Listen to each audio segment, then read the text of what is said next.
Good afternoon. Welcome to the Pasquale Project. I am your host, Zeb Pasquale. Exploring the importance and nature of physical vitality and longevity, entrepreneurship and economic freedom, influence, command and leadership, and all the shenanigans in between, the Pasquale Project represents equal parts acknowledgement of and campaign towards the unprecedented opportunity we currently have to share our message and passions with the world via the internets, of which my podcast and YouTube channel are only components, along with my Instagram and Facebook profiles. I have been blessed with an amazing and striving life, packed to the brim with extraordinarily intelligent, courageous, and successful people, with whom I have the honor to experience on a virtually daily basis loud victories, crippling defeats, thrilling adventures, pioneering travels, and quiet moments of introspection, discussion, and learning. Many of these times belong to us forever in our memories, but sometimes they scream to be shared. This is one of those times.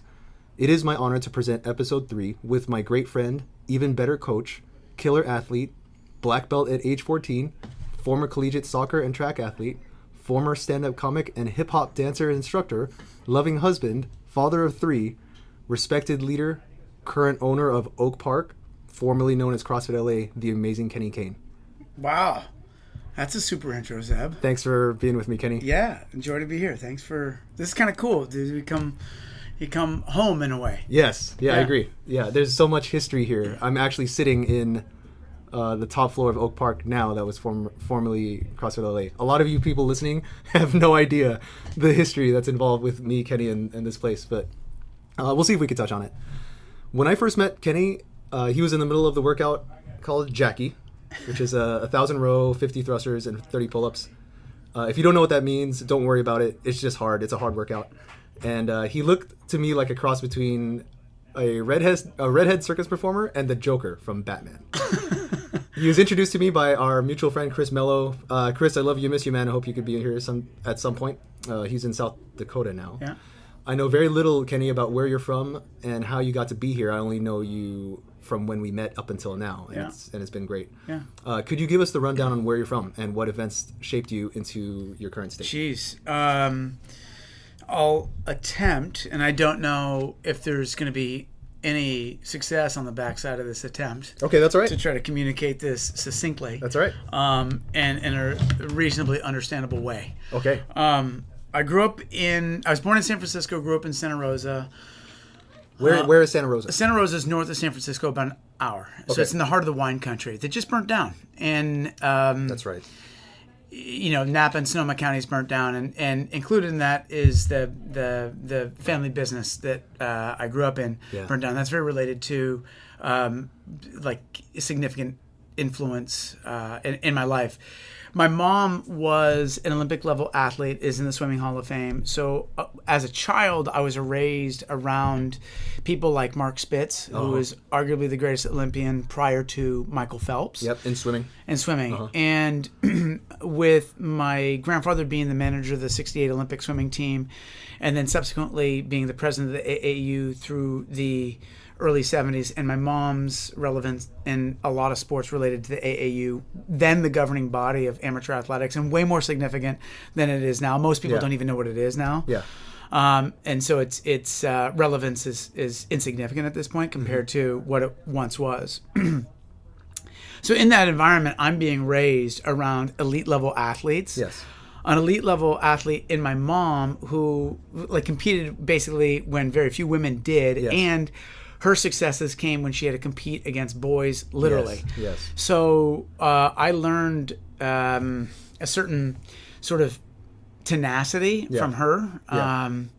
You can learn a lot of these lessons from a father figure. And ironically, in my life, I had two really extraordinary forces in both my mother and grandfather as far as characteristics, and they're both very different people. Yeah. But they both related to me the significance of physical practices, of testing oneself, of challenging oneself, practicing to develop oneself. Yeah. I remember, and I was recalling a moment when my mom came to support me at an indoor track meet in Nevada. and I ran for the University of California at Davis. Wait, I'm sorry, Kenny. Yep. Did you swim? No, I didn't swim. I rebelled against swimming. Okay. Yeah, so I'm being raised as a kid like Yes. around all these elite level swimmers, Right. and with every opportunity to chase swimming and be, I'm from the highest pedigree one Yes. can imagine. Yes.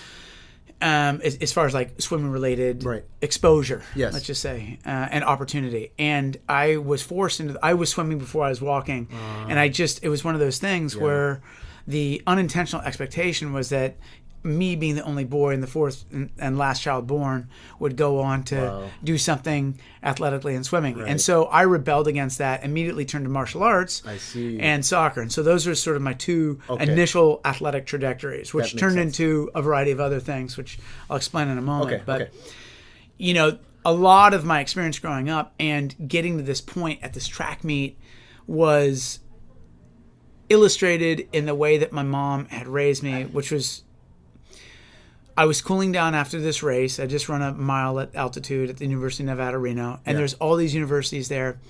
And every single UC Davis student between races, prior to or post race, had their books out and were studying. Huh. And it was the nature of the student athlete at the time at UC Davis. Right. It was just, okay, we're going to go compete, but we have a test to do, or we have some academic responsibilities that we need to manage as well. That is awesome. And it was a really well-balanced behavior archetype of understanding, like, look, these things go hand in hand, like literally strong in body, strong in mind. Yes. And one's not necessarily more important. It's just that you're constantly working on both. Mm-hmm. So I'm cooling down from the race. My mom spots the UC Davis athletic population in their books. And she stops me because we bumped into each other as I was cooling down in this indoor arena. And she goes, look.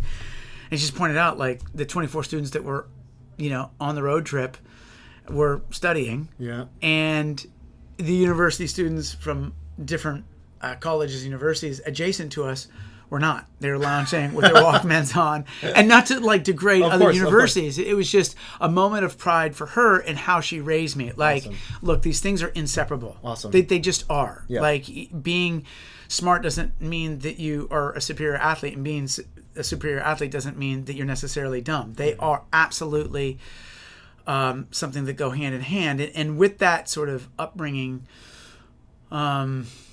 and perhaps the failures that she had, not successfully making sure that my sisters navigated their own high school careers, because they barely graduated from high school. And that was a tumultuous time for them growing up in the 70s. I can imagine. And so, my mom sort of made sure that wasn't going to happen for me. In fact, she made sure the reverse happened, that I did well academically, was impactful in school and impactful in athletics. I love it. And, she could never understand why another parent would take their kid out of a sport if the kid was struggling in athletics. Because from her perspective as a parent, she's like, look, you're taking this kid out, now giving that child 10 extra hours at least per week where they're not at practice or going somewhere after school to fill it with something. I love that. And, her reasoning was like, no. And what she did was you go and train for your sport, then you go and you study, and you just knock it out, and that's what you do. That makes sense to me.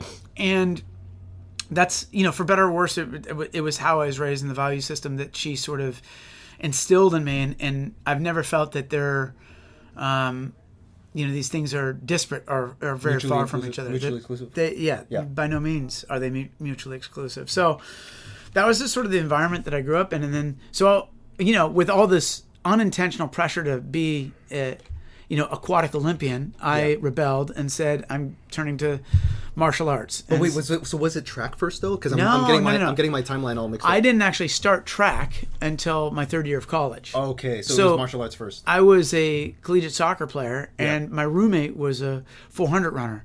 And he knew that I was pretty fast, and that in soccer I was always able to outrun everybody. In the off seasons from soccer, I would go and do triathlons. Yes. And I could outrun everybody distance wise, and I could outrun most people in sprints. Wait, just for shits and gigs, you just run tries? Yeah. So it was, it was just good for you. So, and with that sort of background, I was like, all right, let's go for the track team, and then I went out and I was able to kind of off of a little bit of grit and a little bit of stupidity, not knowing that it always hurt, and that was okay. You know, I was kind of okay with the hurt of Yeah. like. There's nothing more painful than an 800-meter run or a 1,500-meter run. Like, there's no CrossFit workout that I've ever done that compares to either of those things. Period. Yes. Like, people will say, "Oh, this is the hardest workout." I'm like, no, the hardest workout that I've ever experienced is an 800-meter run, or 1,500 flat out. Like, there's nothing comparable. Yes. Some monostructural thing. Keep doing this thing at basically a sprint pace, and then you know, with all energy systems kind of blending in that sort of sub 2 to 3 sub 4 minute time domain. It's just a gnarly space to feel. It's terrible. Like, just for the listeners, CrossFit worships the 800-meter run for its anabolic effect, and like what Kenny said as well, it dances the line between sprint and distance, and therefore what we know about the human body energy systems, it's just miserable. And so to be good at that is to say something for the sport. But yes, so CrossFit completely bows its head to the 800-meter run. If you don't believe me, look to the archives in CrossFit.com, and there's going to be an article about it. But so that was you know how to swim though. I'm an effective swimmer. so everything's perspective. Yes, right? of course. It's like so many things are perspective. Like, I remember when I told somebody how fast I could run. I remember when I PR'd in the 1,500. I was at Stanford, and I ran a 3:49 1,500. So for the listeners, that's 61 seconds a lap. Yeah, for that is 3 so 3/4 crazy. laps. And so, you know, for most people, they go, wow. Now in that race, there were 2 people that were 100 meters in front of me. What? 100. They finished in 3:37. Wow. So everything's perspective. Of course, It's just simply perspective. Yes. You know, and so, and when you're running that fast and somebody's 100 meters in front of you in only a 1,500-meter race, it's not, like maybe it's amazing as far as, like almost 100% of the population. Yes. But for the micro percentage that does that's at the most elite levels, like 3:49 is laughable. I mean, like, I good, that's very pedestrian. That's cute what that guy does. Yes. So I understand. Is that the race and the time or the performance that you are most proud of, you're most memorable, or is that something else? Should I table that for something else? No, I mean, that's my most memorable athletic performance. I don't know. There's been a lot of pretty extraordinary moments. Okay. Like, there was one where I was in love with this girl in college, and she was dating some special forces guy who turned up to see her, and she used to come to the track meets. And then I was just sort of like, why would you come to the track meets? Just to watch?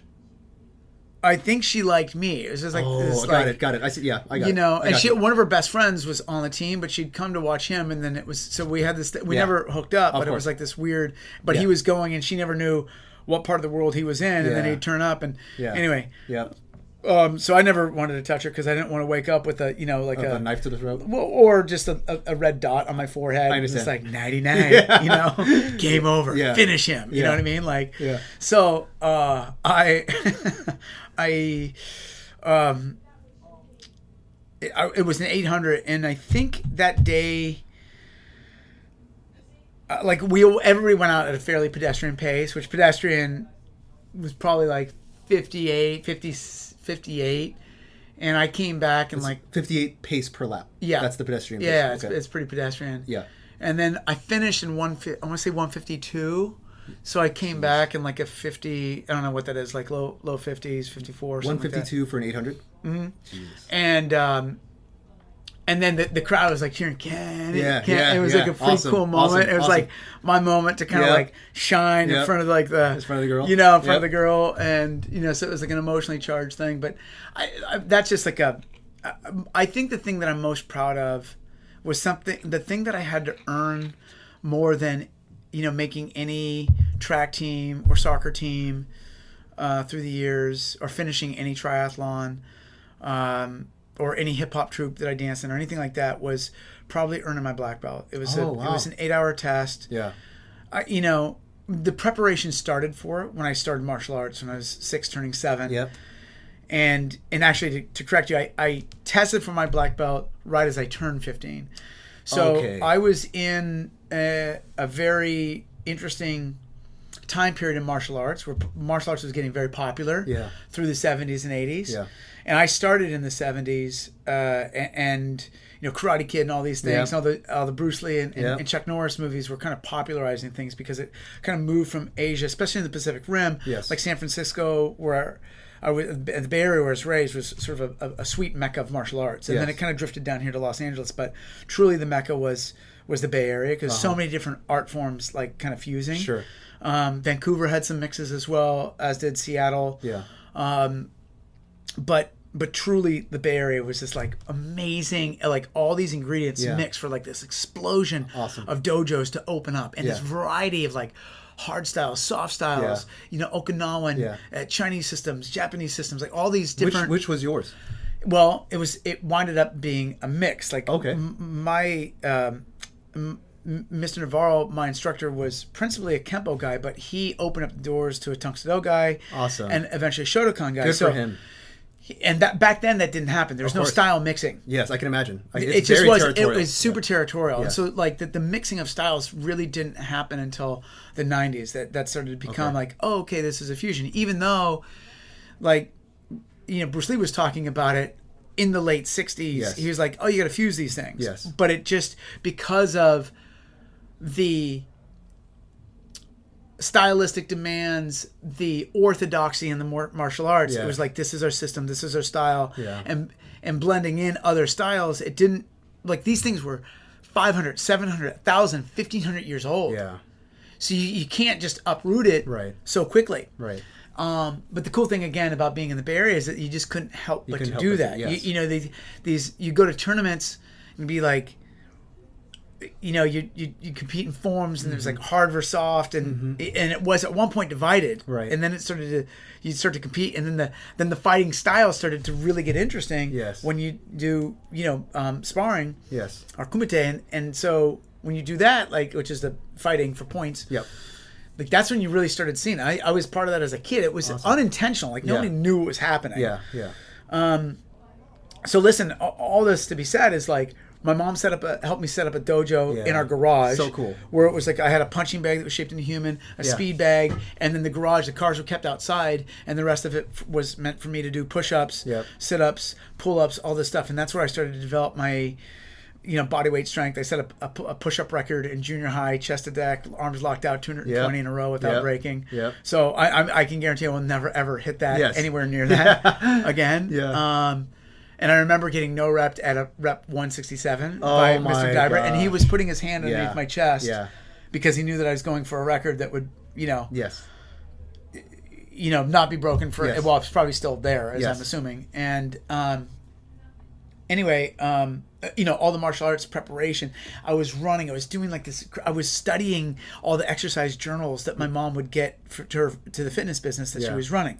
So not only was she a world-class athlete, but she opened up this fitness business in Santa Rosa. It was like a swim and tennis club, but there was like, a variety of things. And then by the time I was 17, 18, I was teaching like group classes, starting to teach hip hop, teaching people how to use then the universal machine. And it was just mostly self-study and some like lame certifications that you could get, back then. And very like compared to how you get certified now. I mean, there's so many cheesy certifications you could get. And so, I was helping my mom with the family business, run summer kids camps, teaching people how to use universal machine, teaching people very basic exercises back in the 80s. And it was something that came naturally to me because I was training so hard for my black belt. But that black belt test was hands down the sort of the pinnacle of so many things because it demanded so many different pieces of me. The test itself took a half a day. We had to write an essay at the end of it. I had to fight the two other guys simultaneously that I was testing with. The breaks that we had to do were pretty extraordinary for boards, and all that stuff is kind of cheap. Breaking the boards is not that hard. People are like, oh, breaking boards is like, it's not that hard. But it's, there was one they put a board up to my ear. I couldn't reposition my feet, and I had to break it with my foot. Anyhow.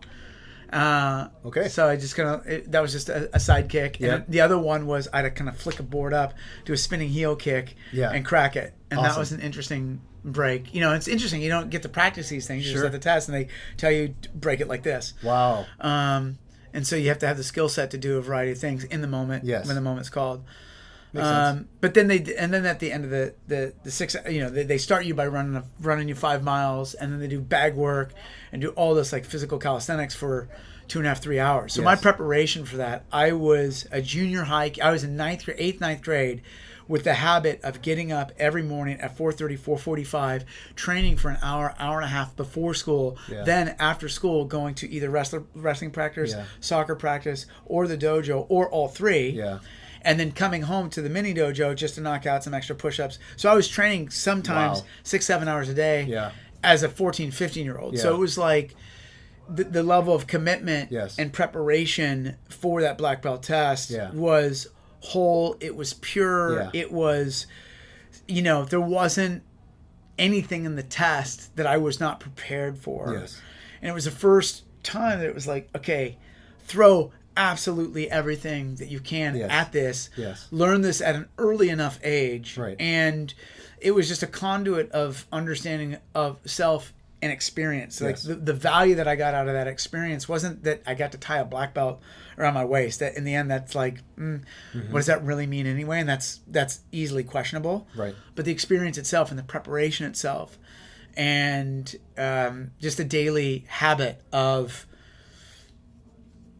putting raw, intentional effort out was whole. Awesome, man. Would you say that, because obviously it was the process of becoming the black belt that was the thing, not the actual... I thought it was the thing. My instructor warned me along the way. He said to me, look, you're going to get your black belt, and that will just simply be an opportunity for you to start learning. Yes. Because the black belt it literally symbolizes a starting point. Yes. It's what it is often translated to, depending on what style you're brought up in. Yeah. But that's often like the conversation. Okay, now here's a basic template. You've worked for 7-8 years. Okay, now we can start to work on the basics and refine them. Yes. Was sort of like the idea. Yes. And he said that to me, and I just thought, like, everybody, I was just, because of all this training, I could like mash everybody physically. Right. Like anybody that I went to school with, I was just simply dominant. Yes. Like it was just physical. Yes. I would in ninth grade I wrestled 145s. Yeah. They would pair me in practice with the guys that were over 200 pounds because I was as strong as them. Yes. So I had this physical dominance, and I was also shaving going into 8th grade, so I hit puberty early. All these like things like came at the same time. Yes. So I kind of started early with all that, but like during that time, my ego was like, "Oh, I'm gonna get my black belt," and that just means that I'm more superior than everybody else because there's no other fucking black belts. Right. And I realized later, and it's funny because all this ego went into the preparation of it, as well as like the kind of pure part of it. Yes. And then I put the belt around my waist, and there's a ceremonial part of getting your black belt, depending on your system and your dojo. Like the instructor usually kicks or hits you in the stomach to kind of like congratulate you. Yeah. He kicks me, completes that, and I bow to him. And you take your knee, you take your belt off, you fold it in a certain way, you put the new belt on, you stand up, you bow to your instructor, he strikes you, you bow again. It's a cool kind of ceremony. Cool. And after I put that on, and after I bowed out that night, bowed out meaning just got off the mat, I realized, what Mr. Zuccarelli was talking about, like I'm just beginning. Yeah. Whatever this is, I just have the starting point. Like I thought it was the end. Right. And it was like this flood of like responsibility on one hand. Yes. And also like uncertainty in the other, like, okay, well now's this I've built a boat and I can sail now. Yes. And the whole time I thought I was sailing. Yes. But it wasn't until I put the final, piece up that I realized, oh, I'm still docked. Yes.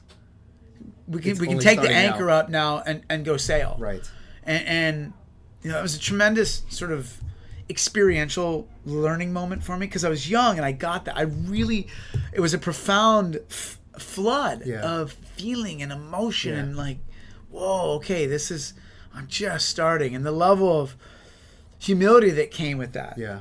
Because everybody around me wanted to make it about, oh, you got the black belt. You're a black belt. You kick anybody. And people quickly turn that into, now you can beat everybody up. Yeah. Like it goes, you've got the skill set, now beat people up. Right. Like the transference is ridiculous. Right. And what it ended up teaching me is, how not to fight. Yes. In a lot of ways. That's literal and figurative. Mm-hmm. And allow opportunities to come and go. Use passivity as aggression. Yes. Like an Aikido might teach that a little bit more than the disciplines that I grew up under. Yeah. But that informed a lot of my decision making, meaning that I could just allow this thing to let me be patient until shit really hit the fan, and then I'd have to use it if needed. Only if needed. If needed. Only if absolutely necessary. Yeah. It sounds like it sounds like there might have been a difference in expectation between what you thought life post black belt life was versus did they expect you to be a teacher or to help out with the dojo? Well, yeah. I mean, I was teaching. So that from that point forward, I was starting sort of my apprentice coaching at that point, and I was starting to get my ass handed to me as a coach. And this is truly, there was two things that happened concurrently. One was being raised under my mom, who I still think has the best kinesthetic eye that I've ever seen in any person. And that is saying a lot, given the pedigree of coaches that I've luckily been around my entire life. Yes. Like the level of person that has coached me that I've learned from has been like, there's no shortage of superlatives to describe that group. But my mom is a standout amongst that group. Awesome. So there was one part being around her, just as a child, as a teenager, her helping me train. She'd watch me train. She'd come into the garage and kind of say, hey, try this, try that, like on my movement. She would, when I ran track in the 1 year that I ran it in junior high, she the years that she coached our soccer teams when our coaches fell out, and she had to learn how to the rules of soccer, let alone coach this elite level of high school kids. I mean, she was an extraordinary lady. Awesome. So she could just figure things out, and she was so fucking competitive. Yeah. That she had a fire inside her. She just wanted to learn stuff. Yeah. And then teach it and make people better. And it didn't the things that she was best at, swimming, synchronous swimming, anything aquatic, she could teach, blindfolded, but she could also teach other things just because she was it was just her personality to go, how do you need to move? What do you need to do? What's the mindset you need? Yeah. And she could just put those ingredients together so fast. Yeah. And just extract the best out of somebody. Awesome.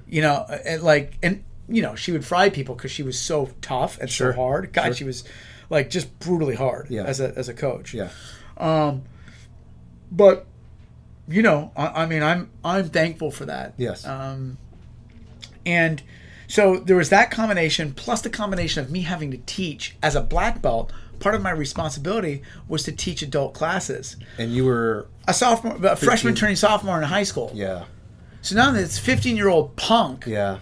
From the construction worker who just needs to get a workout, right, and can't wait to the sparring. Yeah. When this 230-pounder gets to unleash in this little prick. Yeah. And so there's a lot of things that have to happen within the context of a 1-hour class when you're 15, teaching grown men the fighting arts. Yes. First, you take them through the warm up, then you take them through the basics. And then often at the end of the class, it's either techniques or sparring. Yes. Sometimes when you're the instructor, you got to spar with them all, each one by one. You have to show your mastery. Yes. And that is, I mean, there's nothing more pure than somebody who's got a lot of unchanneled aggression and lack of skill coming at you. Yeah. And it's your fifth person in a row. Yeah. You're a little bit exhausted, but you can't show exhaustion. Right. And you got to figure stuff out, which means don't get hit. Yep. Hit back. Yep. And be able to show mastery and demonstrate that. There is And only that can teach that. Yes. Like literally Yeah. getting hit. Yes. There's a reason why I don't do it now. Mm-hmm. That was my next question. I'm like it. I don't know. I've never had an MRI on my brain, but I was hit enough to appreciate. And now knowing what's happening to a lot of combat athletes and collision athletes, it's not compelling to me to go back to the martial arts. They're like heavy on sparring, or fighting, or grappling's a little bit different because there's less head injury. It still does happen periodically, but I like it's not that part of my life is it feels complete at least. Especially because I spent 12 years doing it. Yeah. And that rawness and that pressure, and I didn't realize that I was under that pressure. You're in it, and you're a frog getting boiled. Yes. Like just, either this, you have to make something out of this class. You have to make something out of your ability. Yeah. And in that environment, physicality is the leadership. Yes. Like your character is secondary in that context. Now, if you're a little bit older, the context is there. And also, the savviness of a true master in martial arts, you see these older guys are 40, 50, 60, 70 sometimes, and they still fight. Yeah. And it's effortless. Yeah. And they've seen everything that comes at them. Yeah, they might not be as slow, but it doesn't matter because they know what you're throwing before you're throwing it, and they're already moving. Yes.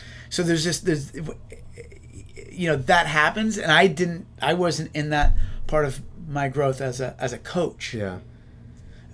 So those two things put together, like my mom's intensity and sheer like kinesthetic mindset, brilliance, toughness, the grit, the whole thing, the lead by example, and her ability just to like look at you and just be like, just get up, right? Knock it off, get up, get up. And at the same time, still love me. Yes. Like more than anything. Yeah. Because that was precious, and then the exposure. Just when you're around Olympians, like you go to the '84 Olympics, and you your parents know all these different people from all these different sports. You just around stuff. You go to the Olympic festivals, and you get to see the athletes train. You get to go to Colorado Springs. I got to do and see things that. Just growing up that other kids just didn't have exposure to. Yeah. And it seeps in and whether you know it or not. Was wrestling part of the martial arts mandate, or you just chose to do it? No, I just chose to do it because it was, it was something physical to do. And I did it 1 year as a ninth grader, and I was frankly terrible at it.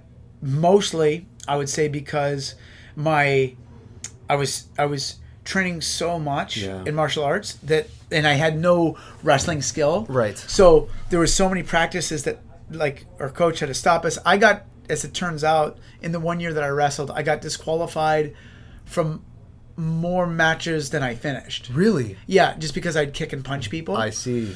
And like when you set somebody would lunge, and I would mostly out of instinct kick people in the face. Right.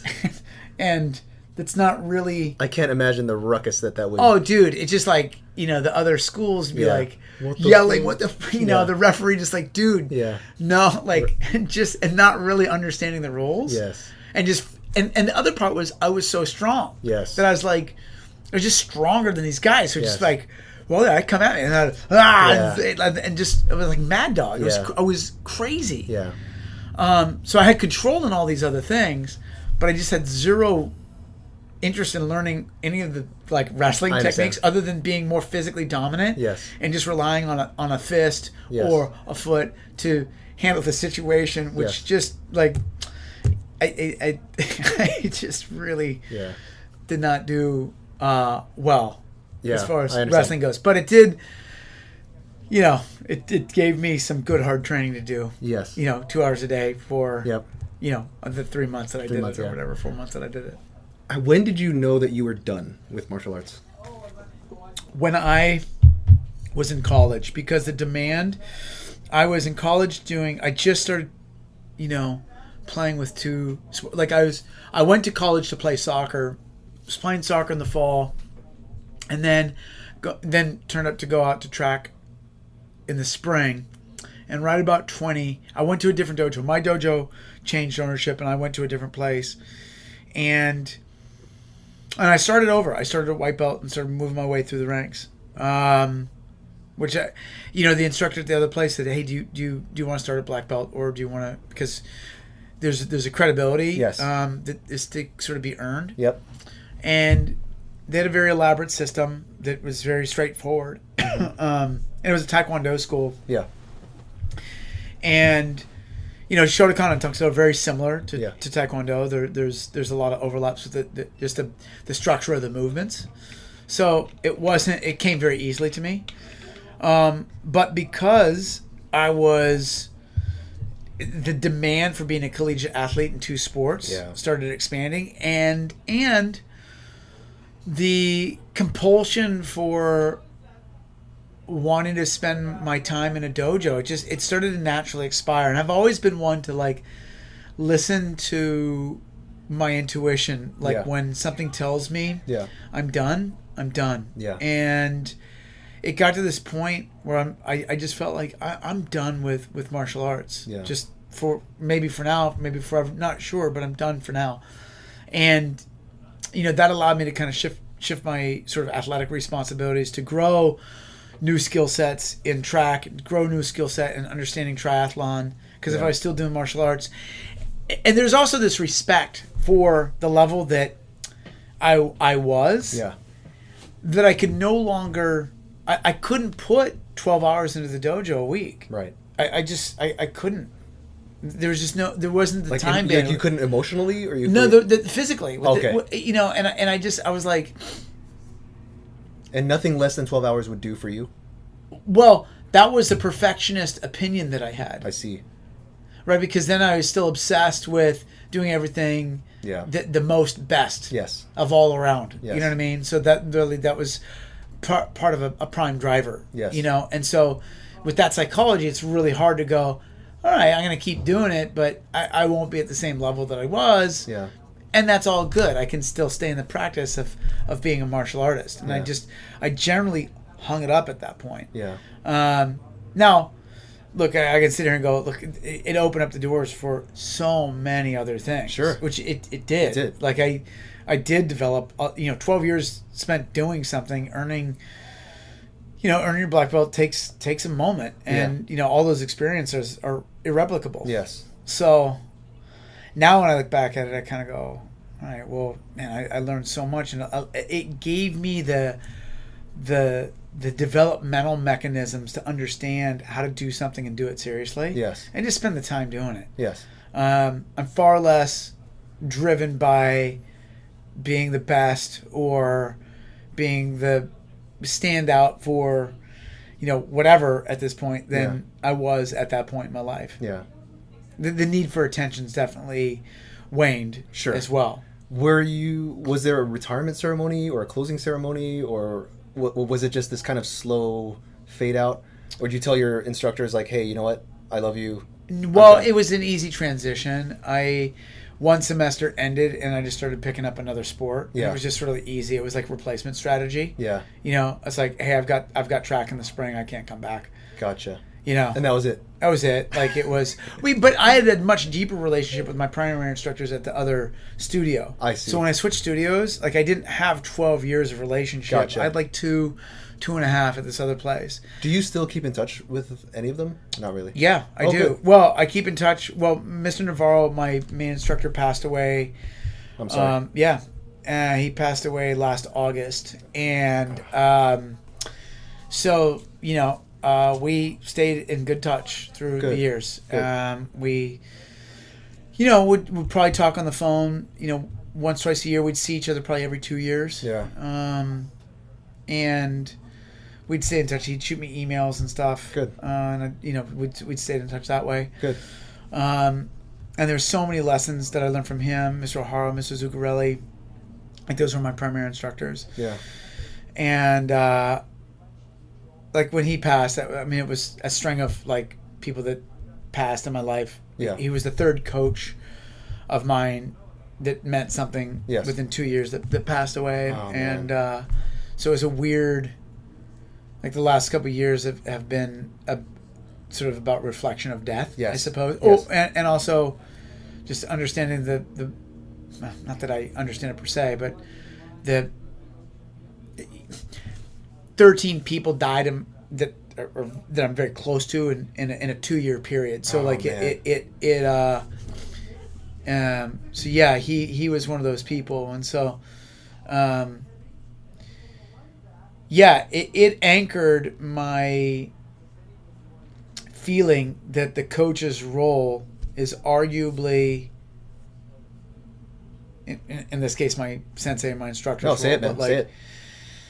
you know, the coach's role is arguably the most influential in one's life. Yes. Like, I'm not going to say that they're parallel to my grandfather or mom as far as influence, but the influence is sizable and significant. 100%. And you know, they taught me so many things that the school book, a degree, a certification, a documentary, whatever, like can't teach. And they taught it through years of, you know, keeping me under their thumb. Yes. That's you now, Kenny. Like I have no doubt that there's people who see you as that guy now. Yeah. You know? Yeah, and I understand that now. Yeah. The death has been a teacher to me to understand, like, I've been a teacher to so many people. Yes. Thousands. Yes. And directly that I've had immediate contact with. And more than ever, you know, I respect that role as a teacher. I respect that role as a coach. Yeah. You know. Does it almost make you seem like you've stepped into their shoes in a way that they, at their age, when they were teaching you, and as time has passed, have also seen death and have also used that viewing or that exposure to not force themselves, but to make themselves an even better teacher because it made them respect the role? Yeah, I mean, look, when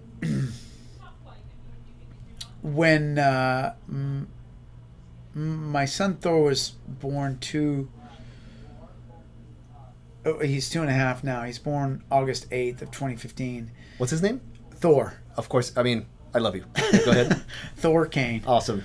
When Thor was born, we were in Sweden. My wife's Swedish, and so after he was born, my mom died unexpectedly 2 days later. So there's a 2-day gap between the moment that, you know, brought my son into the world, first son, and you know, my most northern of all lights. Yes. My mom passed. Yes. Unexpectedly. Yes.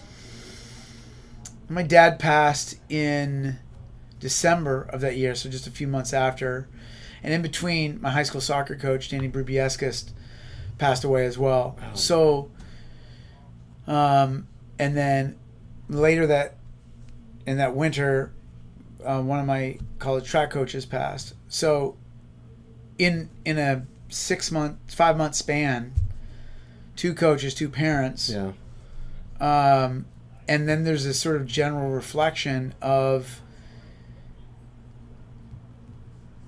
like, and I'm still honestly kind of working through the pain because I didn't have much time to process any, like, when you stack statistically a significant death up every other month for 2 years, you just run out of processing speed and an emotional capacity. And so, well, I did. Other people might be able to process that differently, I should say. No, but I get it. When these northern lights were gone, I realized that no matter how fatigued I am, the lessons that they all gave me were pretty much similar. Yes. Get the fuck up and shine. Yes. Yeah. Get the fuck up and shine. Yeah. And it doesn't come, the shine doesn't come from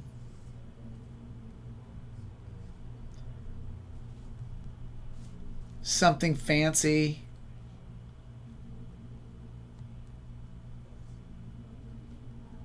Like scaling your brand,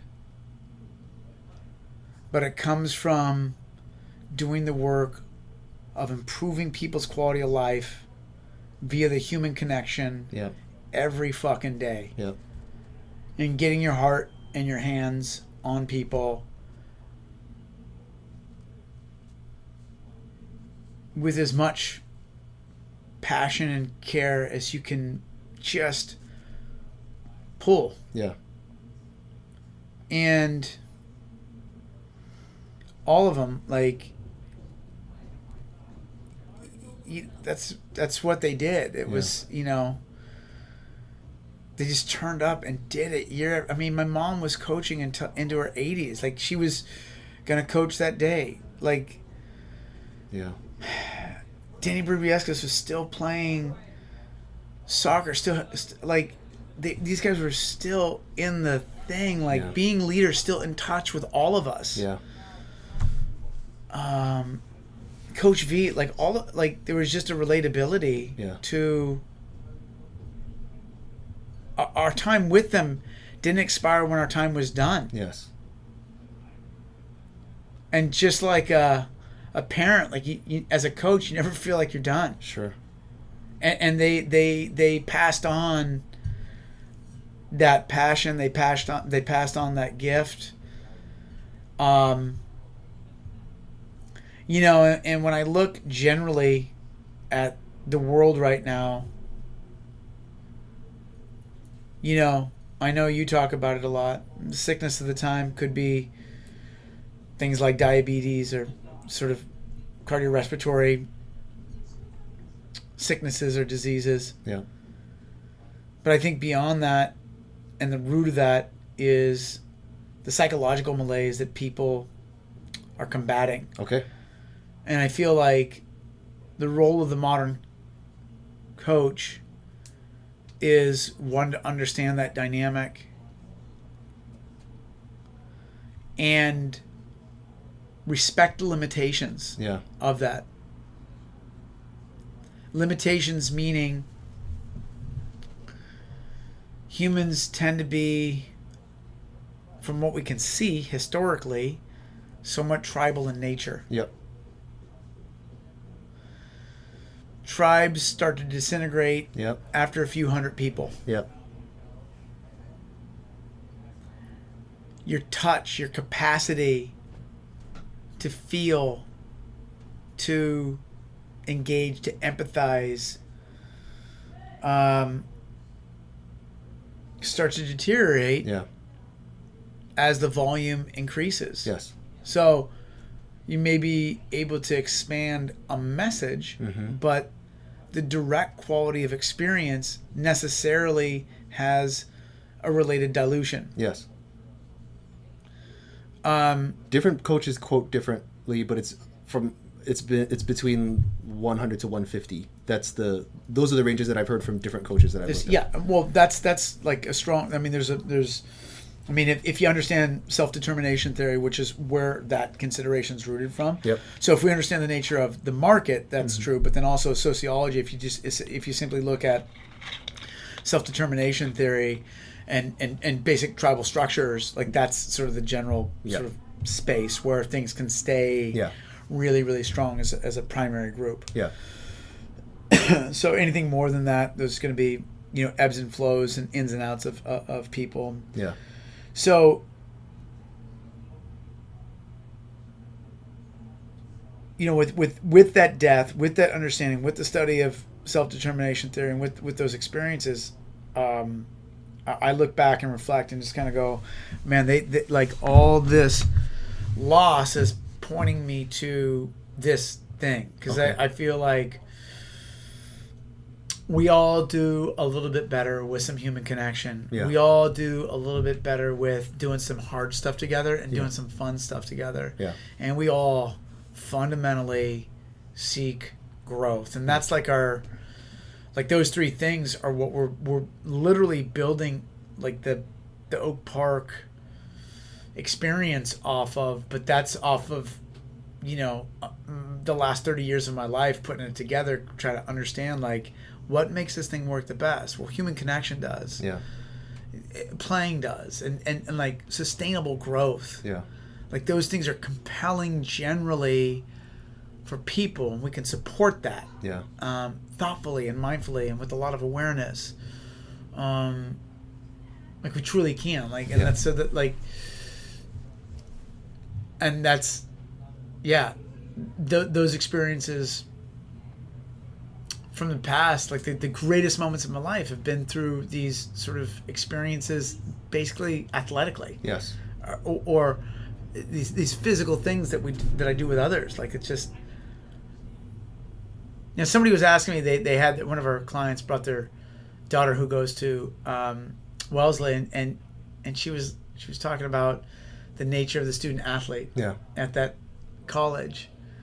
And I can relate because I brought up the example of Davis when I went. It was a very true student athlete experience. In fact, when I was an undergrad, like the student athlete GPA was higher than the rest of the student body's GPA collectively. Yep. Our retention rate and our graduation rate were also higher than the rest of the population. Interesting. Awesome. So those are stats that I was very proud to contribute to. Yes. But her experience as a collegiate athlete at in a small liberal arts college, but she's kind of talking about how these things go hand in hand. The physical goes together with the intellectual. And it was kind of cool because I was parlaying that story that I told about my mom, reflecting on the Davis thing, and I don't know, like this like thoughtful physical culture is really compelling to me because I feel like it's what will save humanity. Yes. Not to jump 6 steps, but like I truly, I'm looking at the world is kind of going, man, we're getting more and more disparate with our connectivity. Yeah. Like we're more connected electronically, but we're less connected psycho-emotionally than ever. Yes. And I'm not going to blame electronics. I don't tend to appreciate much time on electronics because I feel like it really dilutes my connectivity with my primary tribe, coaches, and most especially my family. Yeah, I'm with you. So, okay, I don't enjoy the experience of being online as much as I do enjoy the human experience, or simply being alone. Yes. And quiet. Yes. Like I really relish those moments. I'm with you. But branding for the sake of branding is like it pulls. It feels like it pulls me into a psychological framework that I can't keep up with. Yeah. Meaning, when I look at the lack of stop cues on social media, like my brain just starts to get fragmented. Yeah. Like I can't think. Yeah. Through anything. It's just these like bifurcated communications and thoughts, and then the next thing, and the scroll and the story, and it's very compelling in this weird way that's empty when I'm done with it. Yes. So I have a hard time right now. Well, and this gets me. If I'm building the value system and the principles of this gym on, what does all my life experience point me in the direction? Fucking help people improve their quality of life. Yeah. Okay, check. Yeah. What's the first thing? We connect. We connect them to their bodies. They connect them to others around them. And they connect with sometimes their feet to the ground, their hands on a kettlebell, their hands on a barbell, whatever it is. Connect. Yeah. But deeply connect. Yeah. Then it's like, let's play. Yeah. And play could be, let's fucking thrash and go hard and really get a hard physical stimulus. Yeah. Or it could be like, let's play and like learn and explore. Yeah. Like it's not, go hard or go home, or just fuck around and like it's like really, Pilates meets laughter. Sure. It really should be everything in between. In my view, if you're looking at like a long-term growth program. Yeah. And then the growth piece, like, okay, if I'm looking at those as like, those are easy anchor points. Yeah. And then well, how do we communicate that? Well, currently we're kind of, we use social media a little bit. But I go, is that the mechanism that we need to be communicating that? Or do we just flat out need to just recognize our limitation with our capacity and just start having more one-on-one conversations? Yeah. Or small group conversations? Yeah. Are we being together. Yeah. That to me is like not only as a business practice, but it's also like an emotional practice that's sustainable. Yeah. And the reason I say that is because I was a stand-up comedian for 15 years. Yeah. And during the era in which promotion became the thing that got you the gig versus when I started, you had to go through, there was basically depending on who you talk to, 4 to 6 major gatekeepers in the stand-up comedy world that you had to get through. If you can get through about 4 of them, then you were generally respected nationally, and you'd get your late night TV show. And at that point, because there's so few much fewer networks, when you got a spot on one of the late night shows, it meant that there was a point where the late show was getting 12 to 16 viewers per night. So if you're a stand-up comedian that got 16, maybe even 20 million for a 5-minute set, like that would literally change your life. Yes. Now there's so many different, the whole way to get your message out has been democratized. Yes.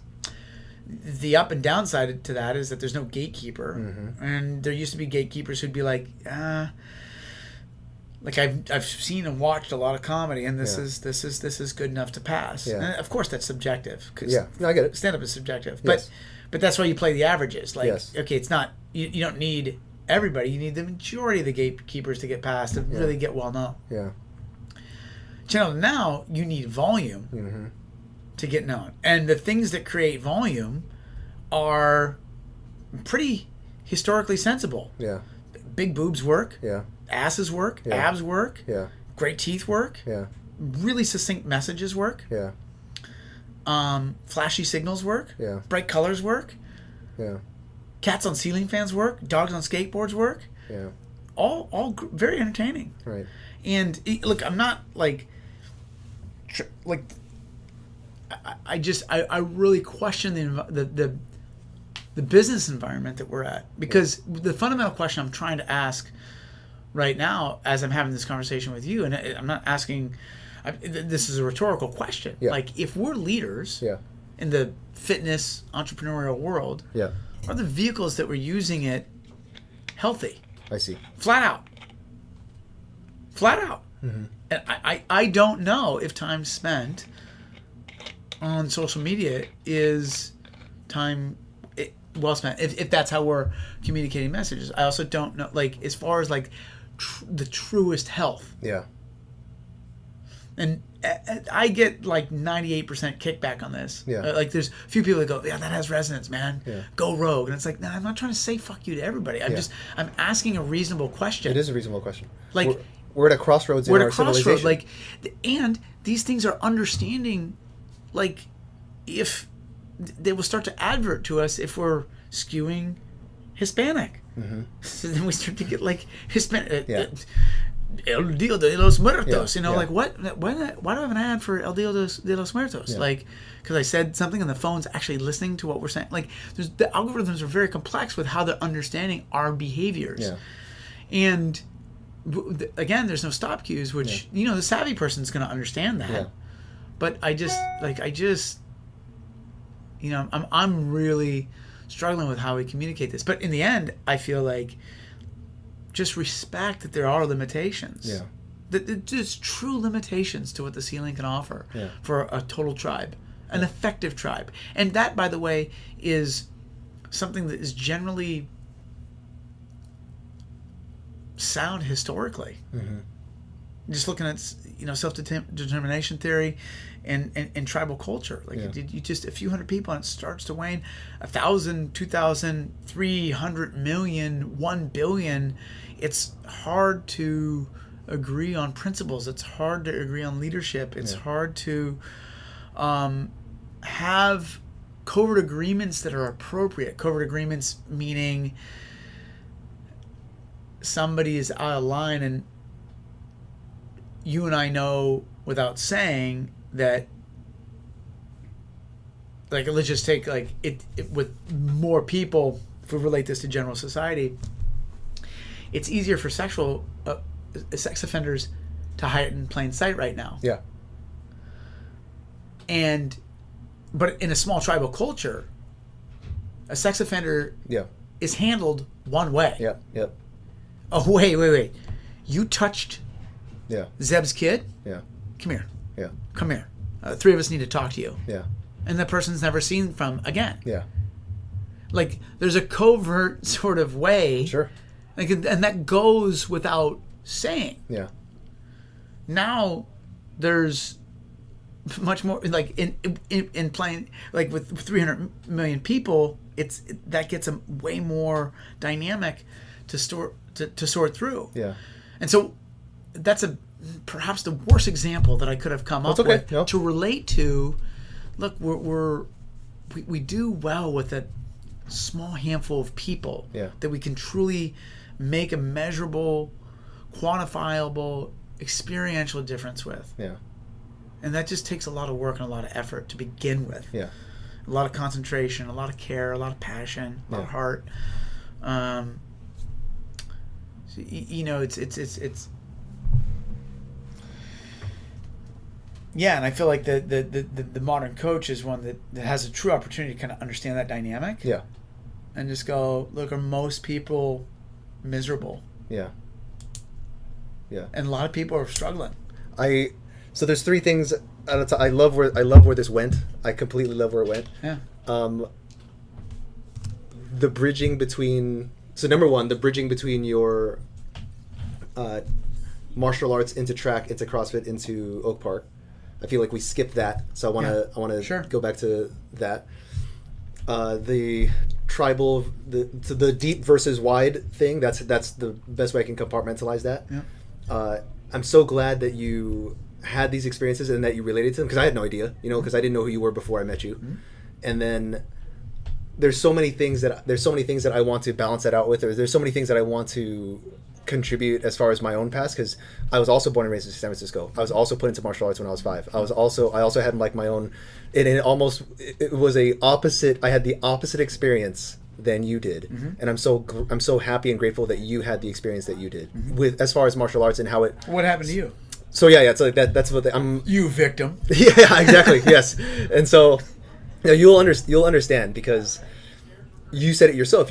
You were born into and grew up surrounded by high stock, high pedigree, high quality coaches, right? And so with mine, I was 5, grew up on Rocky, Superman, Batman, all that stuff, and so I was put into Kenpo, loved it, but we moved around a lot. So it's not my parents' fault, you know what I mean? But we moved around a lot. On average, every 1 to 2 years, we were in a different spot. Wow. So I was always a white belt. Yeah. You know what I mean? Oh.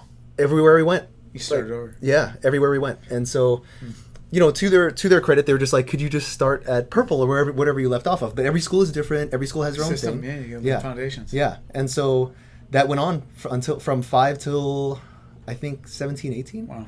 And so I can tell you right now that it'll make sense later. I can tell you right now that my as good as it was, my experience within it was not up to par. And what I mean by that is not a slight on the teachers. It wasn't a slight on the art.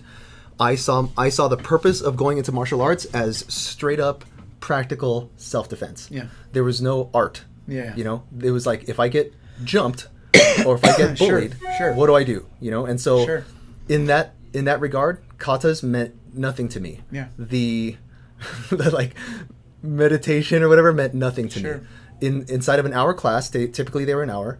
You spent 98% of the time punching and kicking air. Yeah. And then 2% of the time actually with another person, which was good. Yeah. But all the rules and all the pads and all the points and the fact that somebody stops it. So it meant it was so weird. And I instinctively knew this as a kid, but how do you articulate that? So on it went, and then I became a teenager, and I basically went to Taekwondo because it was like $5 to $10 a month or something like that. So you can imagine the quality, right? And so around this time, I had somehow gotten myself into this military program, which I loved. I loved it. And then that's when I played my high school sports. I ran cross country the beginning of the school year, wrestling in the middle, and swimming in the end, because my dream was to become a Navy SEAL or a Force Recon Marine. Oh, wow. And that's pretty much all they did. From all the books that I read, you ran, you swam, and you fought, right? And so that's what I did. But I still had martial arts on the side, but just like you, I could tell that was kind of on its way out. And I think at this point it was in my DNA to stop at a certain point. So in Taekwondo, I was at like red 1 or 2 degree. Yeah, reddish. Yeah. And so I was on the cusp of getting a black belt. Yeah. And to my parents, that just meant so much. But to me, I knew it was just complete bullshit. Interesting. You know? And so because I didn't feel comfortable sporting a black belt, because I didn't feel comfortable on the street with all the stuff that I've been taught, you know? Sure. I learned more in my 2 years of wrestling than I did in my 10 plus years of martial arts. Why? Because the practice was reversed. 98% of the time you were trying to, yeah, exactly. And 2% of the time you're warming up. Yeah. You know what I mean? Yeah. And so and here's where I knew it was over for me in martial arts, in that,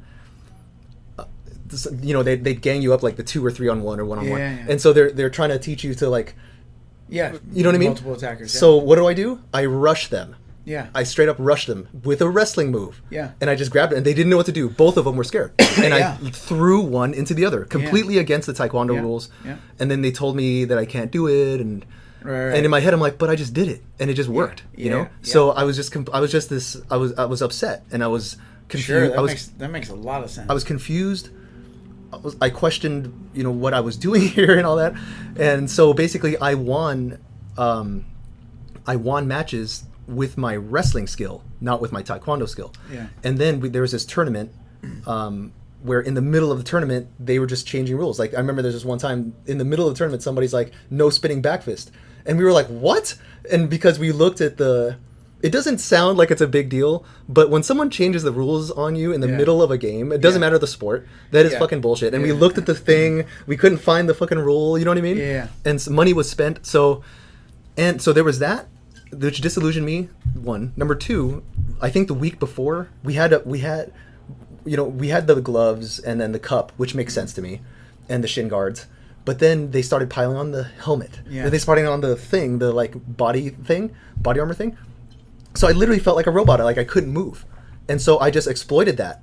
And so I was in this military program at the time, and it completely changed my mindset to more aggressive and more risky and more, you know, mean. Not mean, like more go-getter, you know? And I won the tournament because of an attitude that I got from the military program, not from Taekwondo, and from B, exploiting the weakness of the equipment. That's how I won the tournament. Wow. You know, I was happy, and I like beat my you always find your rival, right? in the military. So I beat my rival, who always beat me in practice. Yeah. But I beat him on game day. Yeah. And so I was happy that I won. Yes, you know, it was cool, but I was disillusioned. It's like I should not have won. Yeah. I should not have won, you know? But that just showed me that, like, okay, I am done. Like, I'm done with this. And so I don't know, like, I don't know if I did it right, but I just ghosted him. I just completely stopped coming, you know? And every time that I was there, I felt wrong, and I felt like it didn't jive. Like, philosophically, it didn't jive. Yeah. But with the military program, 100% it jived, you know? And so that was my experience with martial arts. But as far as the learning of manners and discipline and appreciation of art, I guess, like that I liked a lot. So that's why I wanted to tell you I'm so happy and I'm so grateful that you had the experience you had, and it made the difference for you that it did, and it was as formative for you as it was. Yeah. You know, because I didn't have that. Wow. You know what I mean? Yeah. So. Gosh, I guess I was lucky. I mean, 10 years, Kenny. 10 fucking 10 years versus 2 years of wrestling. Yeah. So that, you know, that's what, and I look back on it now because, you know, you said the reason that you're not doing it is because you know what it feels like to take the constant hits and the long-term effects. I am not allowed, for the last 12 years, I have not participated in a combat sport or a contact sport where I used to a lot because of my transplant. Yeah. You know, and when people tell me, I would love to practice, you know, MMA, I would love to keep competing in that. Yeah. And I can't anymore, not even for practice. Right. You know what I mean? And so I know that the risk is large, and I probably would be as smart as you, but if, you know, were the positions reversed. But even though I feel more comfortable now going out into the world, in the event of a violent altercation or in the event of an unannounced attack or something, I actually feel ready and comfortable. Right, not because of any physical practice, but because I have forced myself to constantly mentally prep and rehearse for anything. You know what I mean? Yeah. And so I don't think that's I don't see that as the best way. It was literally I was forced to do it that way. Yeah. And I wished I had more. I wish I had like more opportunity to constantly practice. I tell people all the time I do CrossFit as much as I do because it's all I can do. Like I can rock climb, and I love climbing. Yeah. I can swim. I love swimming, but I wouldn't be doing CrossFit 5 to 7 times a week if I could do CrossFit 2 or 3 times a week and do MMA here and like surfing there. You know? Yeah. I miss that. Like I miss it a lot. I can't bungee jump or skydive with my friends because the kidney's here. Yeah. You know, so and like when you pull the thing. Yeah. And so I miss that so much. And when I see people doing it, it's not jealousy. It's just like enjoy it. You know what I mean? Yeah. Like enjoy it so much. But I feel like you ran your course with whatever it was supposed to be, and that was it. But that was my experience with martial arts. You know, I'm so grateful for it. A lot of my mentors were not from martial arts. They were actually from that program. So I think I just had you had an exceptional martial arts upbringing. I had an exceptional like military youth upbringing, in that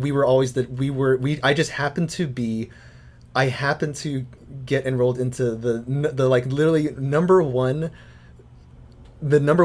unit of that type in the entire country, you know, proven in competition every year. And it was the only all boys unit. So I feel like that's where I got all my like, wow. Yeah, that is the formative experience for who I am today. That is without a doubt the blueprint, psychological, emotional, and mentally that has created me now. And that was like however many years ago. Yeah. And so it is to that I am more thankful. So that's why you said it is the responsibility of the coach, and the coach is in a prime position to make the hugest difference in today's world. And I'm translating that in my head is like, whoever your mentor is, or whoever is in a position to mentor another person, has that opportunity. So because that person has the opportunity to connect with another person one-to-one. Yeah. You know, so I agree with you 100%. I am going to say that is not only in the province of sports and martial arts.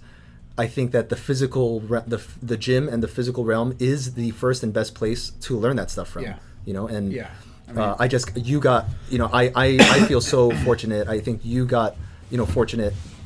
And at this point, we're both teachers, and we both have our followings and our charges, and I know we're both doing the best that we can, you know, I've had people pass away too. I just found out that one of my I used to competitively rope climb, and the guy who taught me passed away like 1 or 2 years ago, you know, and that was hard. And I think even when he was coaching me, he was a Vietnam vet, and he had Parkinson's, so he was always shaking, and so I think I knew, like I always knew, you know. So that was, you know, that was hard. But to the technology thing, I know you remember when the internet came out. Yeah. I certainly remember when the internet came out. I have always been the late adopter to it. Yeah. So for example, I think it was 94, 95, friends were coming to high school with red eyes, and they were up till 3 a.m. And it's like the information superhighway, and like, you know, and so I'm just like, I don't know what this is. I want no part of it. Right. And then one teacher's like, Zeb, do you have an email account? And I'm like, no, I never want one. Yeah. And he's like, someday you're going to have one. Yeah. You know, okay. Yeah. And it's okay. Yeah. You know, of course I did. And flash forward to CrossFit LA. I joined in January 08, so it's like over 10 years. Jen Shoskis asked me if I have a Facebook profile. And I'm like, no, nor do I want one. Yeah. I want nothing to do with this, you know? Hilarious. And not because I have beef with Facebook, or that I have beef with anybody on Facebook. Exactly. Totally. Or even the existence of it. I have this, it's funny because this transition, I have this long-standing fear and hatred for technology. Yeah. And now I've come to see it as like, I don't fear and hate technology. Right. I fear and hate what technology could bring out in humans. Yeah. So do you remember the movie WALL-E? Yeah. Okay, so Such a good movie. yeah, they have a very funny but cynical view on what happens to humans. Yeah. Right? And so I always thought that the more someone engages with tech, the more fat they'll become, the more lazy they'll become, the more comfortable we'll become, the more Chips Ahoy we'll eat. Like there's all these things that I just associate it with it, you know. But then once the Pasquale project represents, you know, a road, a crossroads in my life personally. Right. because I would have never done this had I just nutted up and been like, there's lots of people who I admire, there's lots of people who I've learned stuff from, who I would have never learned stuff from had it not been for the internet. Right. You know? No, and I get. Look, again, I'm not. I'm just questioning how we relate to it. Okay. Yeah, because I can't. That's the biggest thing, and so it warrants clarification. Yes. I'm still scared, Kenny. This still intimidates me and scares me. Trust me, I get it. I get it. I think a lot of people that are close to me question, "Oh, dude, it's just a fear-based thing that you got," and I'm like, "Yeah, that's also true." Yeah, it's completely true. That's also true, and that's a completely fair critique. Yeah, and I do think there is a strong distinction between doing focused research and then just sort of yes. aimlessly getting numbed out. Yes. You know what I mean? I'm as guilty of it as and I am too. It happens. It is a true challenge for me. Because I can go to research something and then suddenly I'm on something that's just distracting. Force exponential factor 1 billion. I'm like, wow. And I appreciate as a leader. There's so few moments where you can just focus as clearly as you'd like, because part of leadership is balancing energies, balancing needs from a variety of sources. How do you allocate those resources? It was, it's like 12, 13 years ago when I first read What is Fitness, right, by Greg Glassman. I still consider him a pioneer. He's still one of my 100%. I still consider him one of my best online mentors. If he wanted to, he could have kept CrossFit in that little Santa Cruz gym. Yeah. But I think Lauren just was like, no, put this out there. The world needs to know this. So he did his best to make CrossFit as internet friendly as possible. Yeah. And so I read everything he wrote, and then I found Bergener, then I found Rip, and then I found it was Roger Harrell at the time for gymnastics. Yeah. And it never occurred to me once that they dared to step out of their comfort zone and try to give this to the world, because you don't know who you're affecting.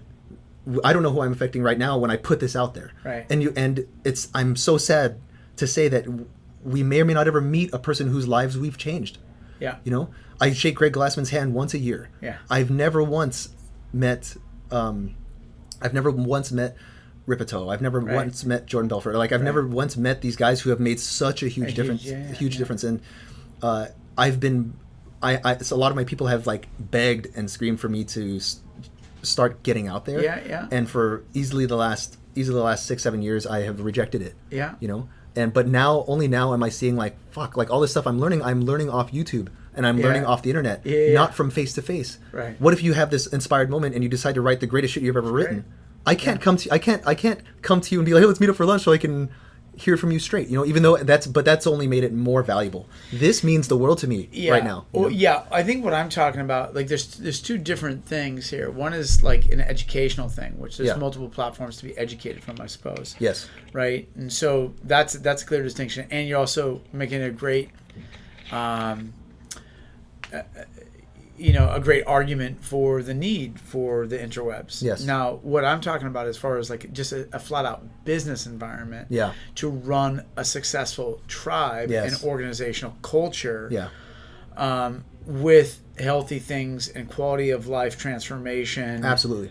As my front sight focus, Absolutely. I have to add some clarification, add some questioning to how are we resourcing that? Yeah. Are we rewarding gluttony in the way we communicate our programming? Yes. No, I'm kidding. Are we rewarding gluttony after some sort of challenge? Are we rewarding, that's just a characteristic of absent-mindedness, of thoughtlessness. Yeah.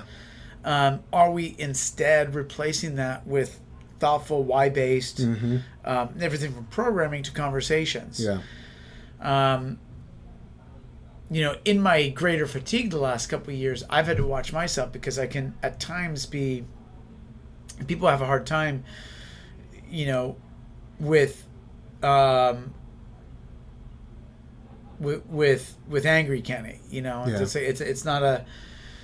So if it takes a lot to get me there, but if I'm there, I will bring the dark clouds, and it's just miserable for everybody. Yeah.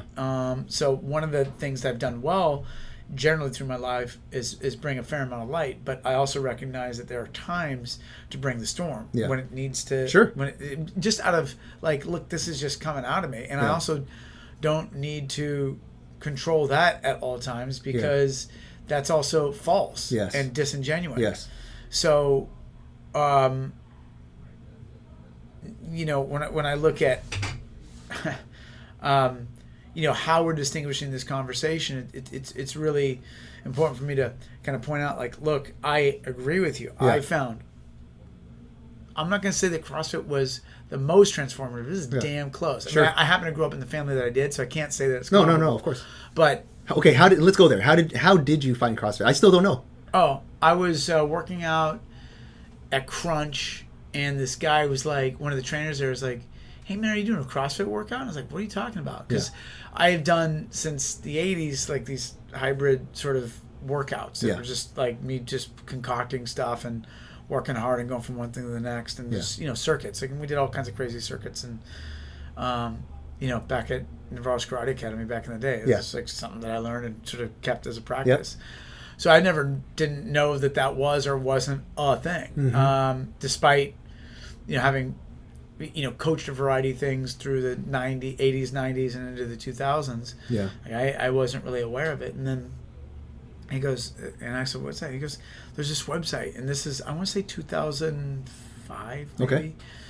And 4, 5, 6, I don't know, something like that. And like, I look on the website, I'm like, what is this? And it says like workout of the day. And then I, you know, look down a little bit, and there's other workouts of the day, and like, oh, this is really interesting. Yeah. And so the next day, I did the workout of the day, which was Cindy. Oh. By yourself? Yeah, by myself at the gym. And so I'm not familiar with Crunch. Is it like a Globo gym? It's like a Globo gym in West Hollywood. It's kind of like, it was at that time kind of a who's who kind of a gym. Okay. But it was an amazingly fun place to go. Okay. I mean, there's just like these gorgeous like supermodels and this, you know, beautiful, you know, just lovely humans. Yes. You know what I mean? Yes. Good. So everybody that came to Los Angeles to act and be in something was generally going to Crunch. That was kind of like the hot spot to go to. Yeah. And so I was training, and then periodically I'd fill in for other coaches. I dated one of the instructors there for several years. Good job. Yeah, no, it's good. And then I did a lot of my own sort of training there and stuff. And yeah, and so then it started. And then I did Cindy, the workout. For those that don't know what it is, it's just 5, 10, 15 of pull-ups, push-ups, and squats for 20 minutes. And it was a novel experience. It was like my body was challenged in ways that, you know, that track experiences, and it was the closest approximate that I could get to the intensity of a track workout. Yes. Or sparring for 15 rounds full contact, which is his own sort of... Yes. That might be the most miserable thing I've done physically. Yes. And that includes Kokoro Camp and all these other crazy things. But like 15 full contact 3-minute rounds is just like not fun. Yes. So your Cindy experience came close to approximating that. Yeah. I mean, it was like, okay, this is... is and the novelty of it and the uniqueness and the combination of the different things. And then I just started looking at the main site pretty much every day. Okay. And following it as best I could. Yes. And it was just an interesting thing of a combination of things that I had in my past. Some of the things were somewhat new to me and new to a lot of people. The combination of them was the interesting approach. Yes. Like, you know, all my barbell training before was truly a separate thing. It was never integrated. So that was like if I did anything weighted, it was very light. Got it. And so that was certainly novel. I'd been around heavy barbells before, but that part of it was very novel. Got it. When did you go from Crunch to CrossFit LA? Like, how did that happen? Well, I was actually living in Santa Monica at that point, but my girlfriend was over there, and I was just, you know, I had such a strong relationship with all the trainers there, and I would do all the classes there and stuff. And at Crunch? Yeah. Okay. And then I was doing so much stand-up comedy at the time. I wasn't really doing any. I was doing like exercise videos. Yeah. So I'd be like the male in some exercise video here and there, and so I just do that like as like background work, and I was just a fitness nut. Yes. And then dated a really cute like instructor, and so it just got me a bunch of like random things, and so that inevitably turned into me starting to help out at kind of a quick transition. I started subbing some more classes. I was teaching hip hop down in Orange County. Wow. I was doing some like part-time personal training just for people, like friends that were like, dude, just train me when you're back from your gig. And I was doing some of that, but not a lot. I was more focused on stand-up. Yeah. And then I'm like, do I want to be back in fitness? Do I want to be doing this thing? And it's kind of like a mini break from it. And it pulled me back in, man. Like the not just CrossFit, but just fitness in general. Teaching people. So Will Smith's school had an opening for like a PE instructor and my buddy was teaching there, and so I went, and like I was this white guy teaching all the black kids hip hop dance, and there was like this weird reverse novelty. The middle-aged guy with the boombox like showing up. Like, did he actually pull out a CD? He can play an MP3. I love it. Or he can play off his iPod. And I'm like, burned a CD for the situation. You know what I mean? Just sort of like, so, I mean, and then that was that I started getting traction. It's called this 2007 or 8. Okay. I just started getting traction back in the fitness world, and that just shot me into. And then at the time, I was helping out some friends who had some celebrity clients that I would train when they would go away. Yeah. And again, this is just to help out. Like it just took a few years off from like running fitness programs of any kind, because I used to write programs, like fitness programs for schools, and then run them. Yeah. Awesome. And so this is like a gap between those things. I was still teaching hip hop, and still there was just like part-time fitness work, but it wasn't. It truly was stand-up was my focus at this time. Yeah. And I remember. And I did really well with stand-up. Like, it brought me all over the world. I was working all the time. And then I just flatlined with stand-up. I was like, there was a point where I was like, I'm done. Yeah.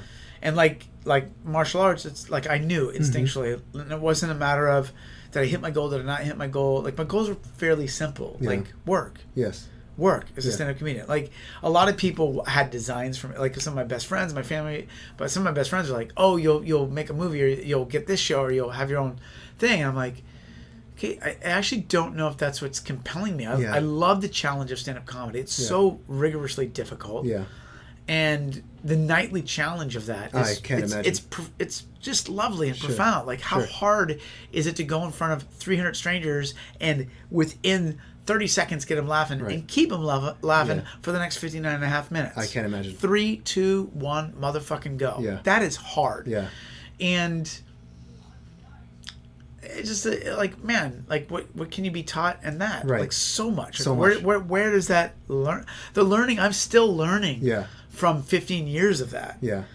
But then it got to a point where it's just the demand in both spheres was so strong. Yes. And it wasn't so much like pick one. Mm-hmm. It was, you know what, man? I don't like the lifestyle of being a stand-up comedian. Right. I love the lifestyle of being a fitness and wellness expert. Yes. Yes. Like, I have been for 30 years. I grew up in the business. It's a landscape not that's convenient. It's just like I know human movement because of my mom. Yeah. As a 9-year-old sitting by her, by her coaching me through a variety of things that she didn't actually do, but she was such a competent movement expert. Yeah. She knew how to correlate. One of my coaches says, there's always, if you're, great people can figure out how to make simplicity on the other side of complexity. Yes.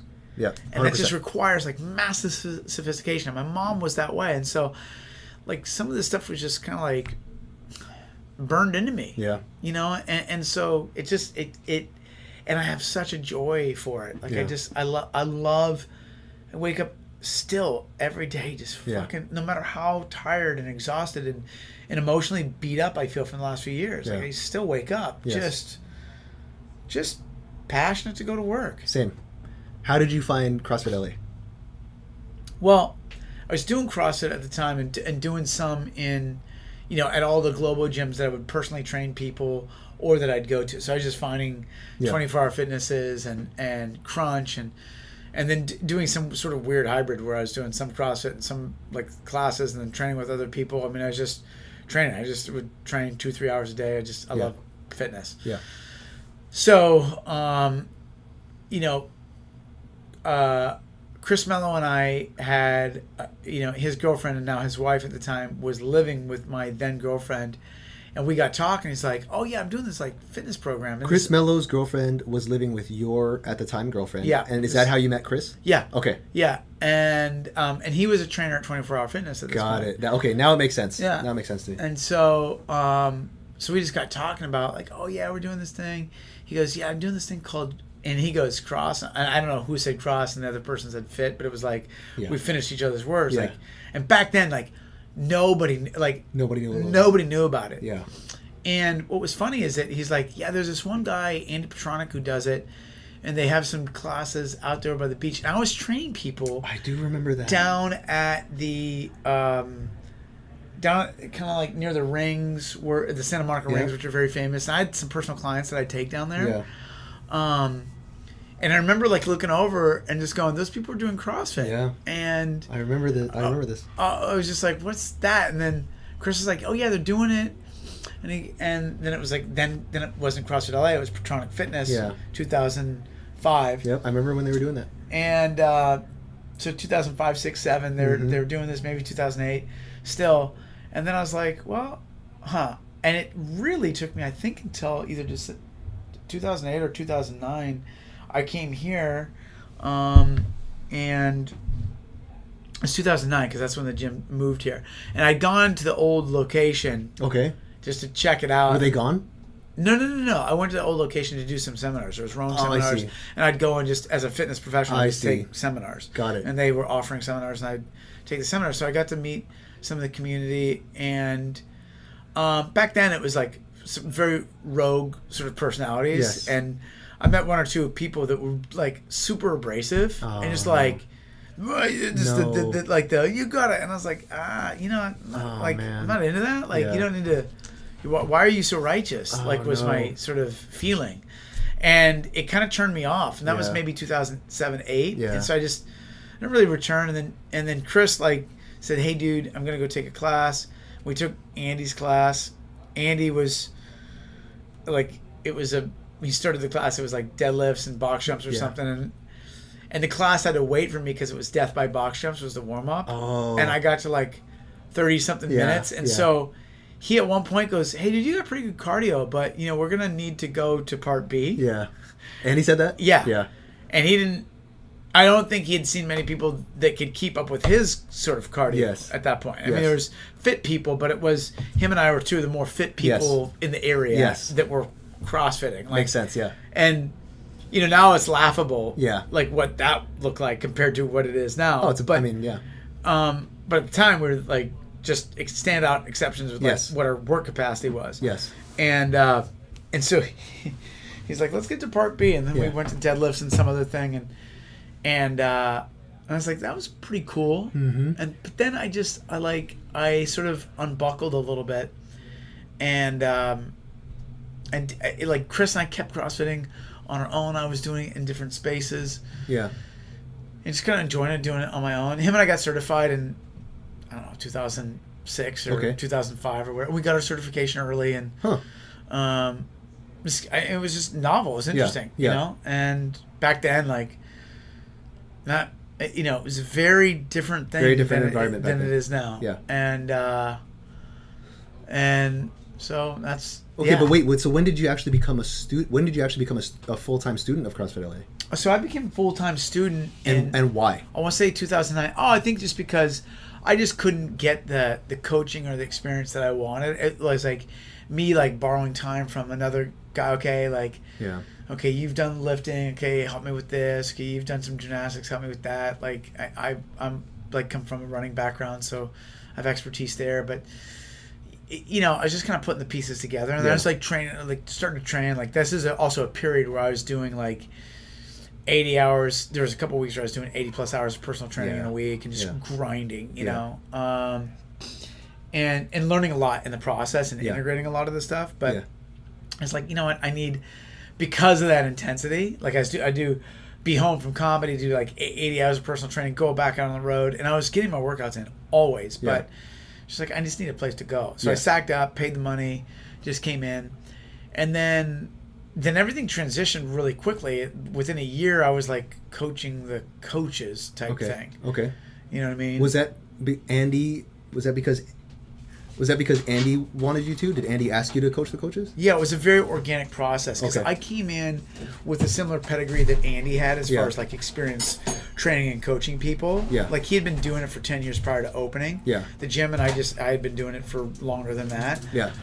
Basically off and on. Yes. And so at the time, like the staff was the coaching team that also was the CrossFit Games team by 2011. So I started training the coaches in 2000. I took over their programming. Got it. And then we went to the games in 2011. And it was like this miracle type thing. Yeah. We competed with Invictus and beat Dogtown. And, I remember this. Then like it was a big deal, back then. And and it was just like I found my sweet spot for coaching coaches. Yes. Like this is sort of like where I'm comfortable. Like these people know a lot, they need a lot, they demand a lot. Yeah. They need a little bit more than the rest of the population, let's just say. And I really appreciated that team of people. Yeah. Like it was an exceptional group of human beings. Yeah. And the experience was like so lovely. Sure. Like our road to the games was just it brought back so many things that I got out of being on teams in my teens and early 20s through high school and college. So organically after that, did Andy approach you about ownership? Well, that was another thing. Like I deliberately never wanted to own a gym because I came from owning a gym. Yeah. Like I saw firsthand the gnarliness of owning a fitness business. Yes. Now, it's just like, dude, there's always something. You can be as like high thinking as you want, and then the sewage line breaks. Yes. And like there's shit swelling up through concrete onto the gym floor. Yes. Like, okay. Yep. Somebody uses a band to do some jointed distraction, and the band that's not supposed to break, that's brand new, breaks. Yes. Whatever. You know, like, things happen. Yep. And so you're going, I'm going to change the world and improve people's quality of life. Band snap, shit on the floor. Okay, well, deal with that. Yeah. And those are recent examples in my mind here. Yes. But I grew up in that environment. Yeah. I also grew up in an environment where there was just nonstop physical culture. Yeah. Where my mom had flexibility to come to every single, martial art tournament that I was in, every single soccer game, be there for any track race or triathlon. Yeah. If I was doing something, if I was singing in the choir in high school, she was. If I was in a play in college, if I was in a hip hop show, she was there. Yeah. She was able to make that happen. Yeah. And I mean how did that? Okay, so what changed your mind? Say, like, what made you say? How did you go from there to? So it was an interesting time there was multiple transitions of leaderships and energies at this gym. So let's just give a little context, and we'll include you in the context. Oh boy. So Andy opens the gym in 2004. It's one of the first gyms in the world that's considered a CrossFit gym. Yes. By 2008-9, there's a pretty sizable community that's starting to grow that gets the thing. Yeah. That's also at the time when the market first sees a mini expansion. Yeah. So you're part of the first divorce. Me? Yeah. I mean, for the first group of people who left the gym to go into another environment. For my listeners, I used to be a member at CrossFit LA. Yeah. It was Petranic Fitness when I joined it. 2008 to about 08 to about 2010. I left straight up around 2010, and it was. I'm going to use Kenny's words. My words are not as diplomatic, but it was a very pugilistic time. Yeah. I get that. But okay, so that's the background of that. So I left CrossFit LA, Yeah. and that is what. And there was a Kenny's group talking that left. Yes, there was. And they a group. went to another gym. Yes, and, which I never wanted, by the way. Which Yeah. I didn't want that. Yeah. I wasn't even a trainer when I left. I was a Yeah. straight up athlete. You know what I mean? Yeah. But And that's what look, Kenny's talking about. And so what's funny is that you bring up the word pugilism, and at that time, the people attracted to CrossFit were generally pugilistic. Yes. And the tone of CrossFit was pugilistic. Yeah. And at times continues to be. Yeah. Better or worse, whatever. Yeah. But that pugilism is Hold that thought, Kenny. Okay. that pugilism is something that was very abrasive and abrupt to community disruption. Yeah. So during that time, I'm sitting back watching this. Now, I'm aware Yeah. of these things because I grew up also in Yeah. a tribal environment. Yep. And when people went to another environment, Yeah. it was often a thing. Yeah. Does it have to be? Well, the evolved, like, if you're just like doing the work, thinking about the thing, it doesn't have to be, but Yeah. it is kind of a thing. Yeah. So then, so that first wave leaves, Yeah. and I watch it like gut Andy, and I'm also watching his reaction at the time, and he hadn't done the work that he's done in the subsequent years on himself to Yeah. handle Yeah. those kind of very natural transitions Yeah. because he couldn't control what was happening in the market. Right. You know what I mean? Like you want to think because you're the first adopter, literally the first Yeah. one, Yeah. that you got control of the thing, but Yeah. you don't necessarily. And so the thing starts to grow, and then there's a few more patches, and then you look at like 212, 213 is the next group sort of departs. Okay. Which group was this? This was the group that started the functional fitness on the Bluffs, and then which has become Deuce Gym. Uh-huh. And so all those coaches were the coaches that I coached to the game. So Games, yeah. people that I just really, adored and just appreciated and loved. Yeah. And so, Andy at this point was doing a lot of work on himself. Yeah. And so this departure, him as the business owner, was far more fluid than the previous one. Yeah. And I'm watching that just as a colleague of his, as somebody adjacent to, like me personally, I was looking at the CrossFit market going, I don't know if I can make a living in this thing. Yes. Whereas I was making a killing Yeah. as a personal trainer Yep. and just like thriving there. But like in the CrossFit world, like Yeah. nobody gets value here. Yeah. Flat out. Like Yeah. people just like, it's just like, and it's pugilistic people arguing about value. Who's the most loud? Right. At a certain generation of Yeah. the evolution of this thing. And now I'm categorizing this very broadly, Yes. but we've all gone through an evolution. Yes. And so as the ability to go through like a complex cultural shift Yeah. of populations evolves, then that frequency starts to sort of settle down a little Yeah. bit. Yeah. You know what I mean? But that still doesn't say that's. First of all, I was present for all this as well. Like I agree 100%. I'm still not clear where Kenny Kane. So I'm watching this, Yes. and I'm watching closely because I'm Yes. like, because what I would be buying Yeah. is not necessarily the value of the gym, Yeah. but like a tribal culture. Yeah. And it was a rough time for CFLA in those after years because some really core people went on, and that was always on the table. It wasn't like it wasn't like it surprised anybody. That was on the table Yeah. for that natural, organic, and very healthy evolution for everybody. Yes. But it is hard when you when you care for people, when you spend that much time with people, it's just simply hard. Yes.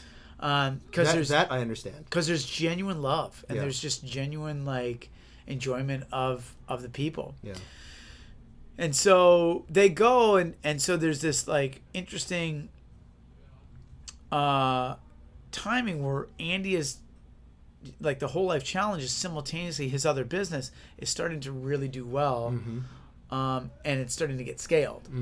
So he's got to like make a professional choice. Like, is he going to stay in this or is he going to cut? And so he's kind of like thinking about staying in or going. And simultaneously, I'm like, and I've been sitting by the side the whole time. Like, I could have opened a CrossFit gym from day one, but but I know the fitness business, and it's like, you know, it's easier on one hand, just not to worry about the city of Santa Monica coming after you because you don't have every fucking thing. For everything. You're like, we don't like your shade of gray. Yes. Oh yeah, that one is actually too gray. Yes. You're taxed on that. Every like, fucking thing. Yeah, like what?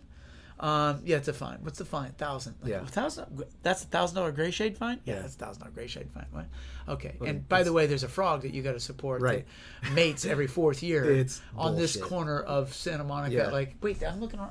It's bullshit. There's 200,000 people in the city. Like, there's frogs here. In our industry, no good deed goes unpunished. So- Not one. so- All right, so I'm still talking to Kenny, who wants nothing to do with gym ownership. Yeah. I'm still trying to like. Yeah, so That's you know, and look, I know this. I know that there's, you know, federal things, there's state things, there's municipal things. So much. So many like things that are just like So much. just a giant pain in the ass. Yes. And you know, really convolutes. You're trying to do one job.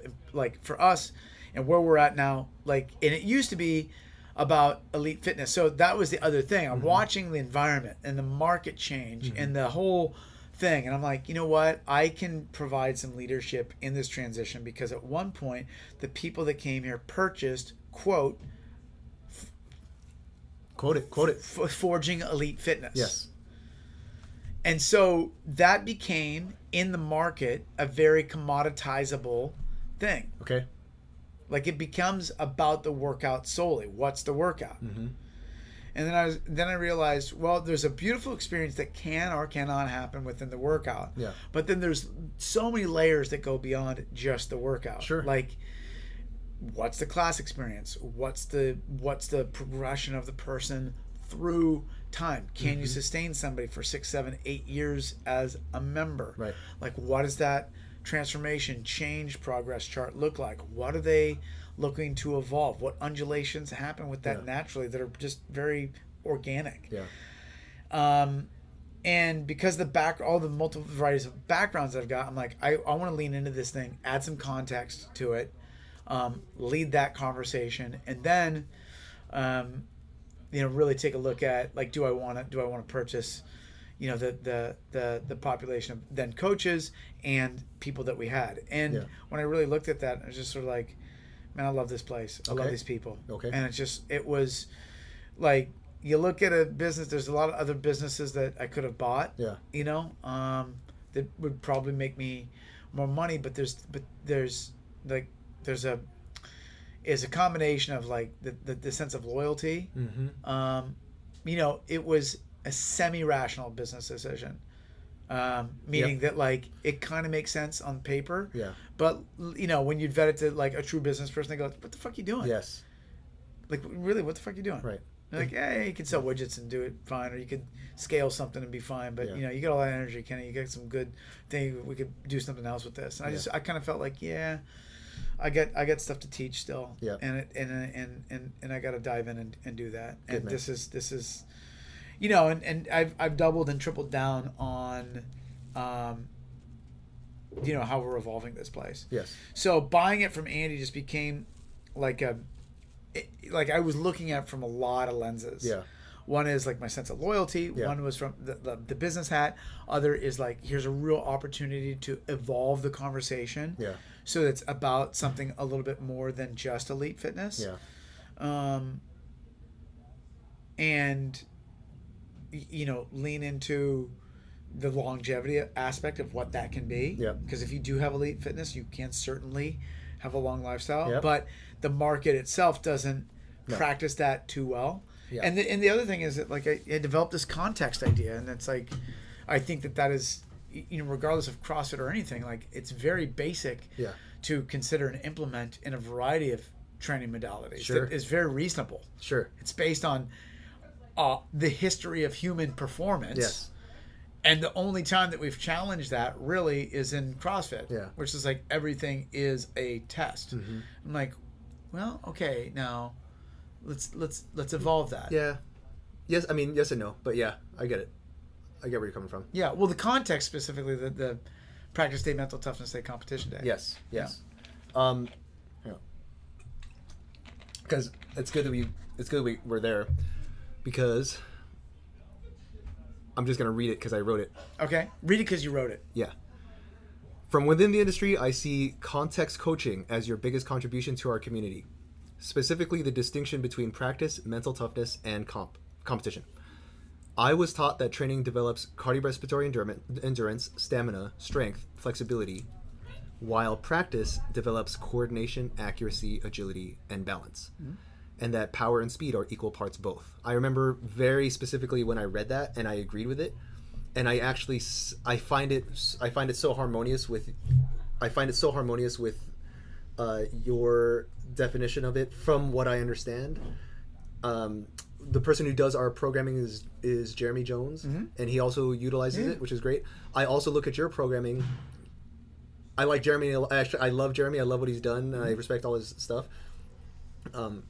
I just think that the programming here has a better handle on the purpose and intent of each day's context, right? You know, versus other people. Mm-hmm. For example, when it's practice day, there is for quality. Yeah. You know, like that for other, when I see it in other places, there is not that. It's almost always for time or right. You know, whatever. And so I remember when I was running Nerd, I didn't have it like this, but I would purposely say do this at a moderate pace, not for time. Right. For some days. Right. You know, because it's not meant to be, you know, right. this. And some days I would be like, go all out. And some days I would be like, this is just gonna suck, and embrace it. Right. And then other days. So, you know, I like this because it spoke to me. I just didn't articulate it this finely. Yeah. Right. And so and also, just as we were talking here, this is universally not just applicable, but universally observable through every industry. Right. So right.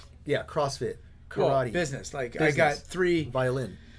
Yeah, I got three CEOs that are going through this like development program that we're integrating disc profiles with and overlapping that with context coaching, mm-hmm. and like working on their personal development as human beings using this sort of system that we created. Yes. I forgot who I listened to, but it was the way I explain it to people who are about to graduate into our program is that there are generally three contexts. There's practice, mental toughness, competition. Mm-hmm. Practice, you're focusing on virtuosity and you're focusing on quality. Too much practice, you get bored. Mental toughness is you got to suck it up and just go beyond where you think you can go. And this is important. This is important for you to, as far as like general character building. Mm. Too much mental toughness equals injury or burnout. Yeah. And then competition means strategize for the best score, and too much competition equals injury or burnout. I forgot which one was which. But you, as the originator of context coaching, can you talk about, like, I think I want to hear it, and other people, the listeners, want to hear from the horse's mouth. Sure. What it is. Sure. And why it came to be. Look, again, I described a background. As an athlete, being raised the way that I was, and then I looked at what was happening in the market of CrossFit, the market practice of what was happening 2006, 7, 8 through, let's call it 2012. Yeah. And that was basically like everything was a test. Yeah. Everything was a challenge. Yeah. Everything was done for speed, load, or time. Yeah. So there is in that something really pure, and that you can tap into people delivering their best effort possible. Yeah. As far as output goes. Yes. But as just a general observation of humanity, mm-hmm.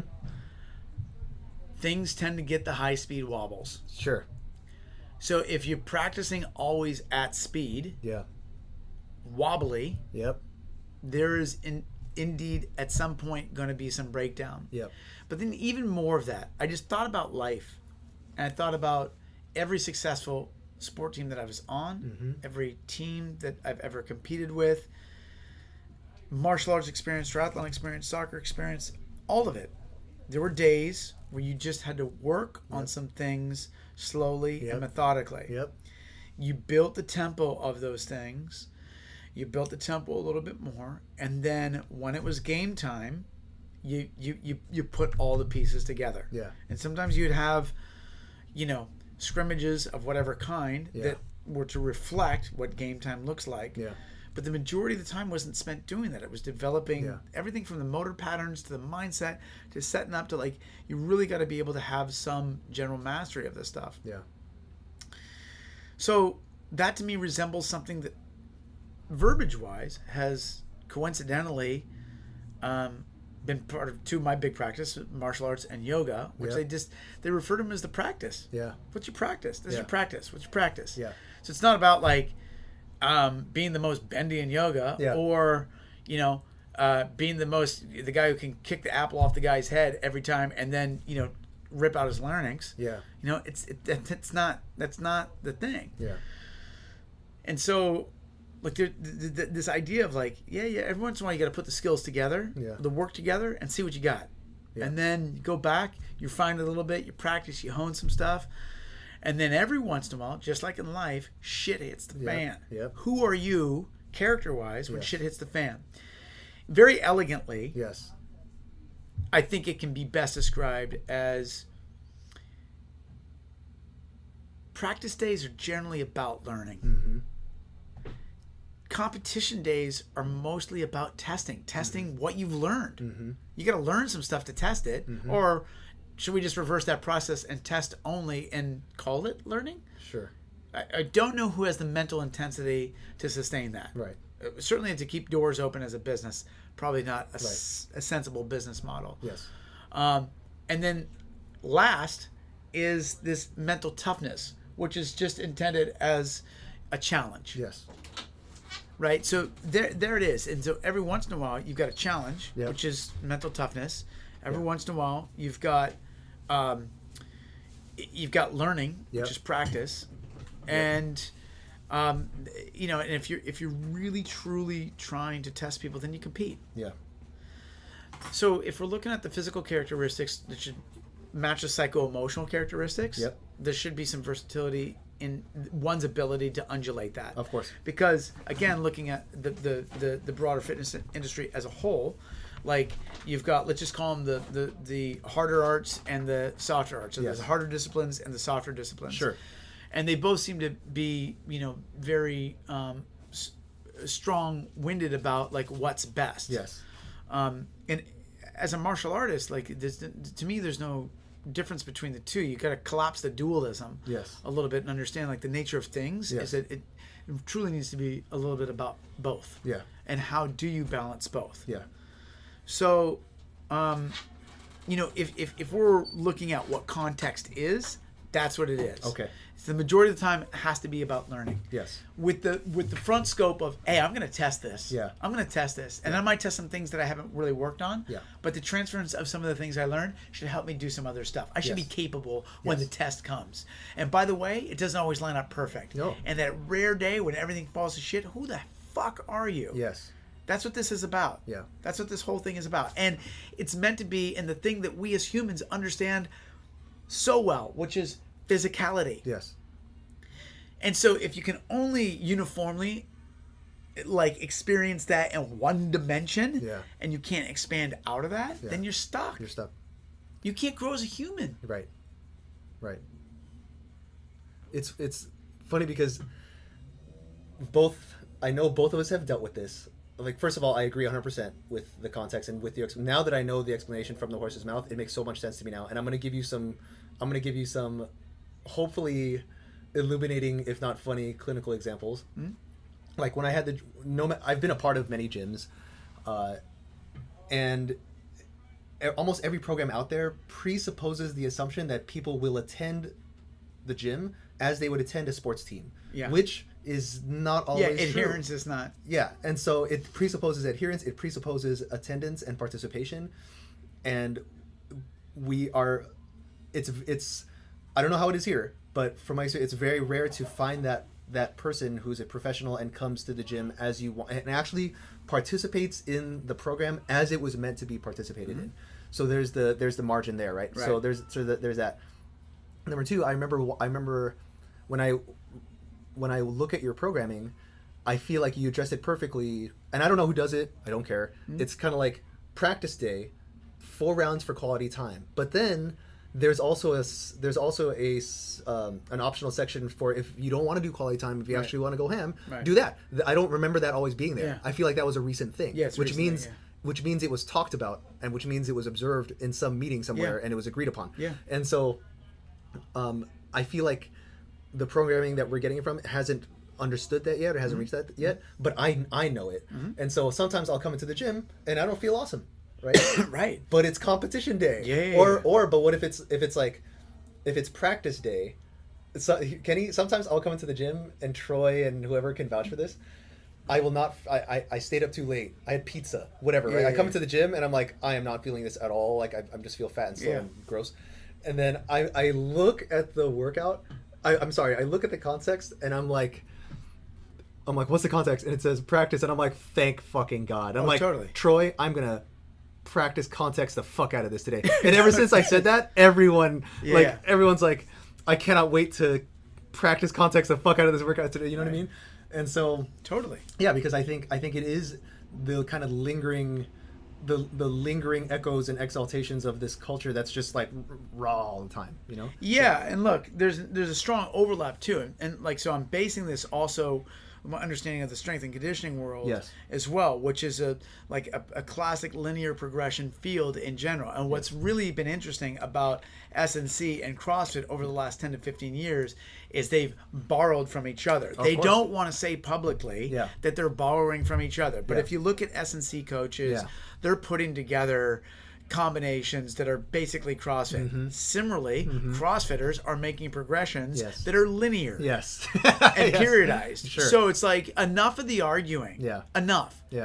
Like, truly, read Bompa, read some of these like excellent periodization. Like, just understand that, like, you can sequentially load people, assuming some degree of adherence. It doesn't have to be monumental, but like, how many gyms have done Wendler, for God's sakes? And by the way, it works. Like, random, like, and we also, and there also is this mysterious thing that we don't understand completely physiologically, where these combinations are creating these weird hybrids. Like, it's still this unknown. It's going to be 10, 15 years before people really start to wrap that exercise scientists are going to understand, like, the first wave of, like, you know, there's a couple 100,000 people doing this thing. Like, what is this? At least. How is this actually working physiologically? Because they understand small doses. So, you know, contextually, we talk about that on my podcast, The Body of Knowledge, like the history of all these things overlapping. Also, accessory work now is really big in the functional fitness world. Where did that come from? Bodybuilding. So, strength and conditioning bastardized weightlifting. Weightlifting just said, why spend 3 hours doing this stuff? Just spend an hour or two building some muscles, look good, feel good, don't hurt yourself. CrossFit came along and said, nah, just be effective, you know, change your organs and live really strong and healthy, be ready for the apocalypse. Look, in the end, it all helps. These fields actually overlap intellectually. And so, you know, we're at this point where we're understanding that. We're breaking that down systematically. We're also breaking that down experientially. Do we lay goose eggs all the time? Do some of our workouts land like a big giant fart in the room? Absolutely. Like, and there are other times where it's just like a hit. And then there's that, and then we're still battling what the value system's based on. Like, when we still have, and it like pains me on the inside, when somebody will come to like a competition or mental toughness day that a monkey could write, and we still see value in like these really. Sometimes we'll do a hero workout. Sometimes we'll do, like, there's value in all of it. It's just not like, you just have to have some context for it. But it breaks my heart when somebody's just like, the value system is based on, they fell over at the end, and they're just like, oh my God, that was hard. This is great. It's like more kettlebell swings, burpees, and running. I'm like, yeah, that's always hard. Yeah. It's just always hard. Yeah. We've replaced the running with the rowing. Or we made rowers with thrusters. Whatever. Okay. Right. And a monkey is literally riding that at this point. Yeah. Like that's not the hard part. The hard part is actually, to me, growing as a human being psycho-emotionally as you relate to your physicality. Yeah. Do you have the physical agility to go, oh, I don't need to crush everything. Right. I need to step over here and like just take a moment to honor where I'm at on this day. Yeah. Or simultaneously show up and have it be a competition day when you didn't sleep and you didn't eat pizza. And you know what? There are tests when you're not your best. Yep. That happened to me last week. I did not want to do this one competition workout. Yeah. The kids were up all night. I slept maybe 2 hours, 15 minutes total in 15-minute chunks between screams. Like, it wasn't pleasant. Yeah.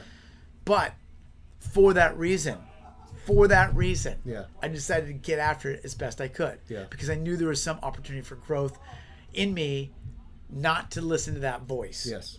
And just go, no voice, I hear you. Yeah. And I know what's best for my body, and it would probably be to go easier. Yeah. But what's best for me as a person Yeah. is today, go hard. Yeah. Now I need to honor that the next couple of days are practice days, and I need to downregulate those next couple of days. Yep. Yep. And I did that. Yeah. And so the context does help. It's meant to ask people into uncomfortable situations. And ironically, the tribe that I find is attracted to the hard stuff that we do is also the one that is like, it's so hard to go slow. It's like, we're not asking for less intensity. Right. Just shift what intensity means. Yes. Or, is there capacity to grow into, I can put physical intensity into learning Yeah. rather than doing. Yes. And that's a motor pattern process. Yes. You just clean 350. Yeah. Well, some people do, but like, Yeah. but then their correlate would be you don't just clean 550. Right. Right. Just like with the talk I gave here last week or 2 weeks ago, you told me that it took me a long time to get there, and I did. And so it took you a long time to piece all these things together. I have a feeling that you already intuitively knew this was all already inside, but it was I think it was just recent that you gave it to the world, and it takes it, especially for guys, I want to say, generally speaking, it takes a lot for us to reach the maturity and to reach the humility to be like, I'm dialing it back today. It's practice today. How long did it take you to read? Because you've been an athlete your whole life, and I've been an athlete my whole life too. But I've always been like very hungry and very like aggressive. But it took multiple traumatic events to be like, all right, it's not always about killing. Yeah.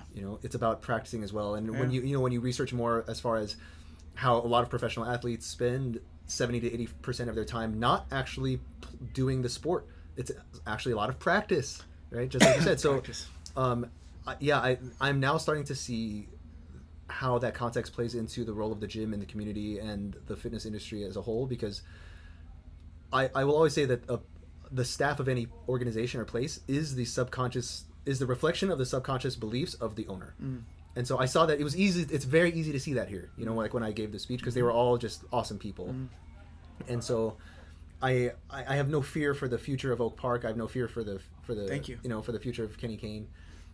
I do, because I know it's almost I have to go pretty soon. I know you probably have to go too, but you were not always married with children when I met you. No. And so I know that, and so much of this stuff happened while I was kind of gone from the area. Yeah. And I come back and you're like, you've got all this stuff going on now. Yeah. So, first of all, would you do this again? Like, would you podcast with me again? I would love that. I feel like this was only the setup and the prequel, because for the next one.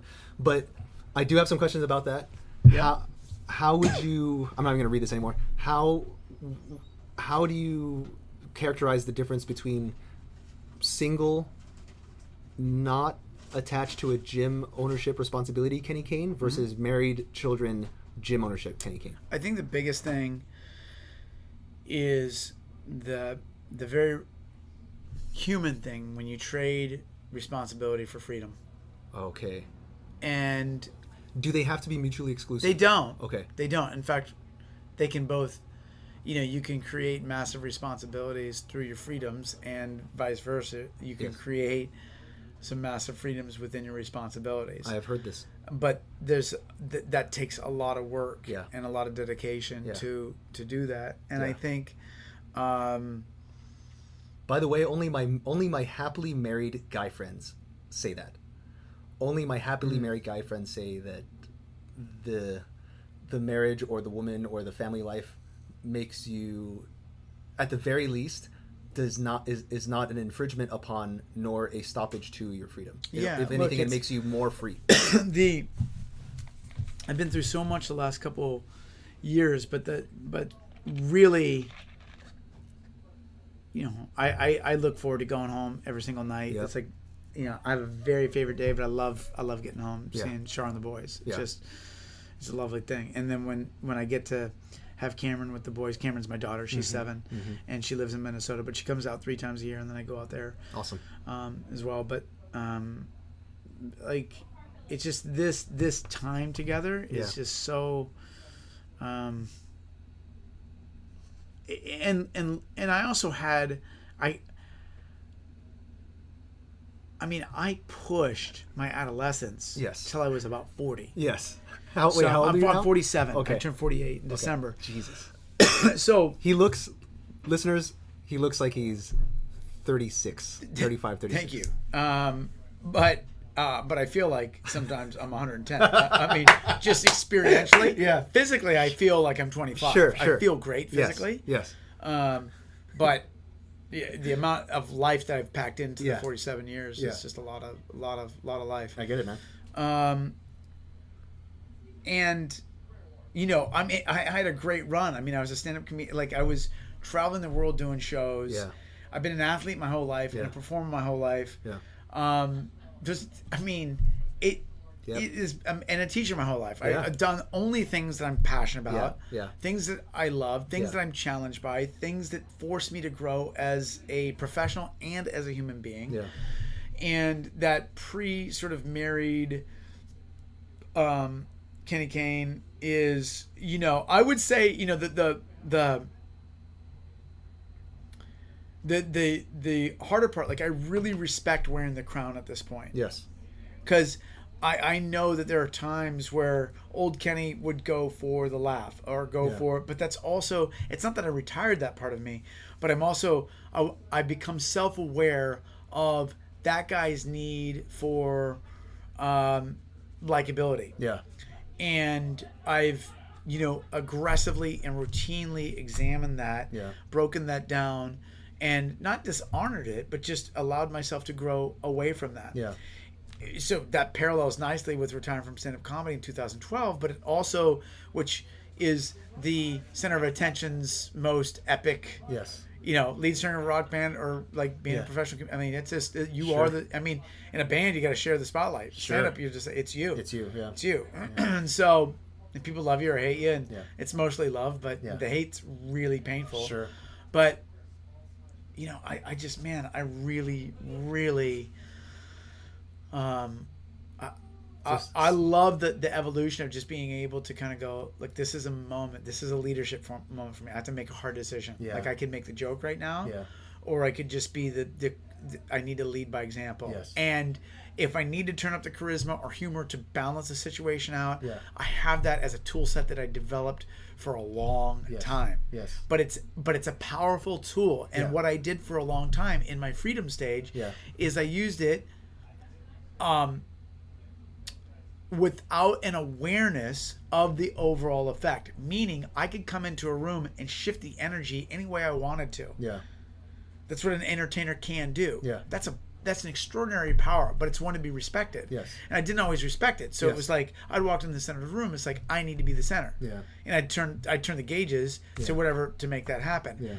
Now I'm and this is also why I'm somewhat critical of social media, is because I see the psychological pieces that are going into the wantingness of being liked, which is lovely and human. That is so fucking human being. We all want to be liked and loved.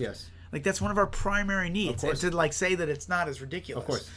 To the degree is like, that's, well, it's to varying degrees for everybody, but we do like to be loved. You know what? would you like to be liked? Yeah, within that context, I now understand. Because growing up, I always wanted to be able to walk into a room, and I didn't care about being able to shift things, but what I cared about was I wanted to be able to walk into a room and automatically increase the. Have you ever played Dungeons and Dragons? Like, ever? It's okay if you haven't. It's okay if you haven't, but it's based on the point. You'll get it. I've always wanted to be able to walk into a room and automatically increase the bravery and strength and willpower of everyone in the room by, in nerd language, +2 or +3. Yeah. You know what I mean? And so I think you understand. Yeah. It's like in any quest, there's a specialist scout, there's a specialist fighter, there's a specialist wizard. Yeah. But then there's there's always the leader. Archetypes, yep. Right. The leader who is not an expert at any one of those things, but the leader's role within the group is that when the leader is around, all of their base skills and base characteristics are actually raised and cohesive. So that made so much sense to me, you know. And I only learned that afterwards. Like that is what I wanted growing up, you know. And so, you know, it's that I feel like that responsibility for you, or that skill set for you, only is magnified but matured into husbandhood, and I don't know if that's a word, and fatherhood. Yeah, I mean, it's like, look, if you have powerful tools, part of mastery is knowing when to use them. Yes. And if you're using them to manipulate others for your own benefit, that's something to be cautious of. Yes. So I learned that. Yeah. I'm like, okay, I need to keep myself in check. Yeah. Rather than just needing to suck the energy out of the room so it fuels my feel good about myself because of whatever insecurity might be driving that. Right. Like, just own that, examine that, and let go of that, grow from that. Yeah. Now, having said that, there are moments when it's absolutely essential as a leader to go, this is what's needed right now. Yeah. Step up, offer that thing. And because I spent a long time evaluating the power of that, it is accessible to me at will. Yes. And Awesome. so it's a respectable tool, Yeah. not to be misused. Of course. So there was a malignment of its use. Yeah. Now there's a respect to its Yes. use.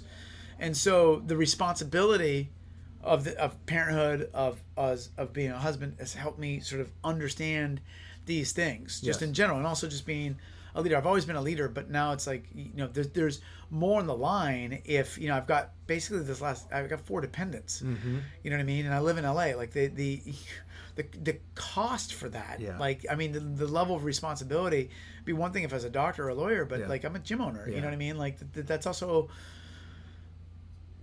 you know, and I pride myself on being able to. I mean, our family has been under extraordinary financial circumstances the last couple of years. I can't imagine. And I've managed to find a way. Oh, yes. And that's something I'm very proud of. Yeah. Awesome. Under tremendous stress. Yeah.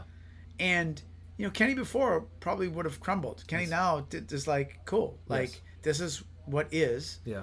And get up. Yep. Just like my coaches and mom, just get up. Yep. Get up. Yep.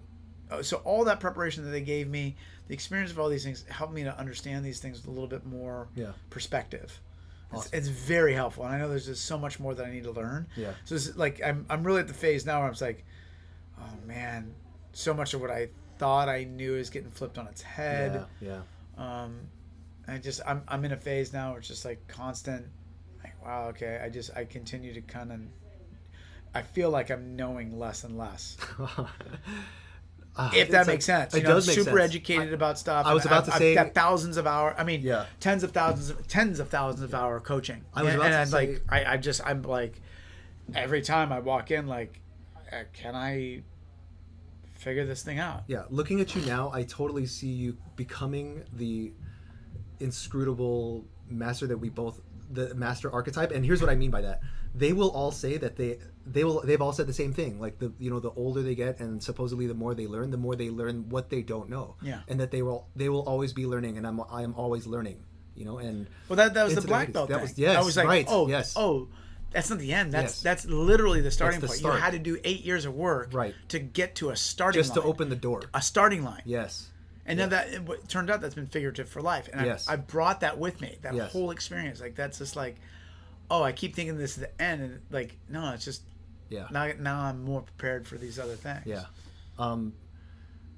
I love you to death, the world needs you, and I'm happy that you're in the world. How can people contact you if they wanted to contact you? Yeah. I think the easiest, most reliable thing is just simply email me at kenny@oakparkla. Okay. I'm here at the gym quite a lot. If people Is it kenny@oakparkla.com? .com, Okay, yeah. okay. Additionally, one of the things that I'm very proud of that we've put out is a podcast called The Body of Knowledge. Okay. So there's a podcast, Body Knowledge. I do it with Professor Andy Galpin and Josh Embry, both PhDs who are very smart in their respective fields. And we have some very interesting conversations about the evolution of change in the first volume. And Yep. in this particular season, we're talking about Sherpas and the role of Sherpas in advancing health and fitness for people. If people are compelled to like come here and do a craftsman's workshop, I offer something. It takes 10 days to 2 weeks, where a coach that's interested in learning everything from a programming model to our context coaching to getting a disc profile, understanding how the disc profile would relate to how they coach and lead people, and then looping that context development back into how do you become a better programmer. Yeah. So it's sort of a leadership, high touch leadership experience for compelled coaches. Awesome. But it's very intense and it requires people to be here for minimally 7 days. 10 days to 14 is best. Is there a website for this? Yeah, it's at Oak Park LA, and it's on the park craft. oakparkla.com. oakparkla.com. Okay. And that's craft. And we have some people coming in starting in March, and we do 1 to 2 per month. Okay. That we do this. I don't want to scale any of this coaching stuff. Sure. Or do a seminar where like 50 people can come or anything like that. I feel like I do want to share this stuff. Yeah. But I have to do it with a lot of deliberation and hands-on. It's funny, the people that are asking about this currently are people that we've got doctors, physiotherapists. I got a Z Health master coach. Like the people that are coming to do this. Another owner of a gym, a person who's been running a gym for 15 years. Like these are very experienced people. And that will probably be the best, the population best served. And I have a strong curriculum that you have to read 5 books before you come and start the program. Awesome. But that is like the way that I could probably help people the most that are in the position to help others with the physical, like physical expression of coaching, one-on-one training, group class stuff. Like how do you break down the leadership for yourself and for your people contextually, programmatically, and then just knowing your own psycho-emotional profile. So this is not just a craftsman's workshop for coaches. It's really for the professional development of anything. So I'm doing 3 CEOs right now. Okay. Where we're doing a very that's the beta. So that's the one that's shifting to the business field. That's better if they're here participating like in group classes and or personal training, because we have ways to gauge that. That's not yet open to people outside of their current gym membership. Okay. But that's for like people who lead businesses and stuff. Okay. So pretty much what you just talked about is only for people. It's for like coaches for the most part. I see. Okay. Or aspiring professional coaches. Aspiring professional coaches. You need experience. You can't come if you haven't programmed. If you haven't trained anyone, or trained people, if you don't have clients, it's not worth your time. Okay. So it is. I'm just trying to narrow the field for you for the prospects, but it's meant for coaches who experienced coaches who are looking to evolve the depth and breadth of their coaching, so they can reach people beyond just a physical description of what it is they're doing. And create a longevity practice. Awesome. And really anchor people's growth. Awesome. Okay. There's so much more. It's obvious that we could talk about. I still want I haven't touched at all on like economics or marriage or family life, but let's do that next time. Sure. Love to. Zeb, total pleasure. I'm so thankful that you're doing this. Oh, thank you. I mean, I've been a fan since I met you 10 years ago, and appreciate it, man. yeah, it's just that continues to just evolve. Oh, thank you. Yeah, This is a huge honor for me. I'm so glad that you agreed. I'm so glad that you were episode 3. Yeah. I can't wait to do it again. Yeah. But Me I love too, you, man. Zeb. Me Oh, too. you know what? I'm going to be a guest on Jared's podcast on Sunday. Listeners, I did Kenny dirty the last time I was here because I didn't talk about the one fucking thing he wanted me to talk about, so I'm gonna address that on Jared's Great. podcast. Great. Love you, man. Love you too, dude. All right. Peace.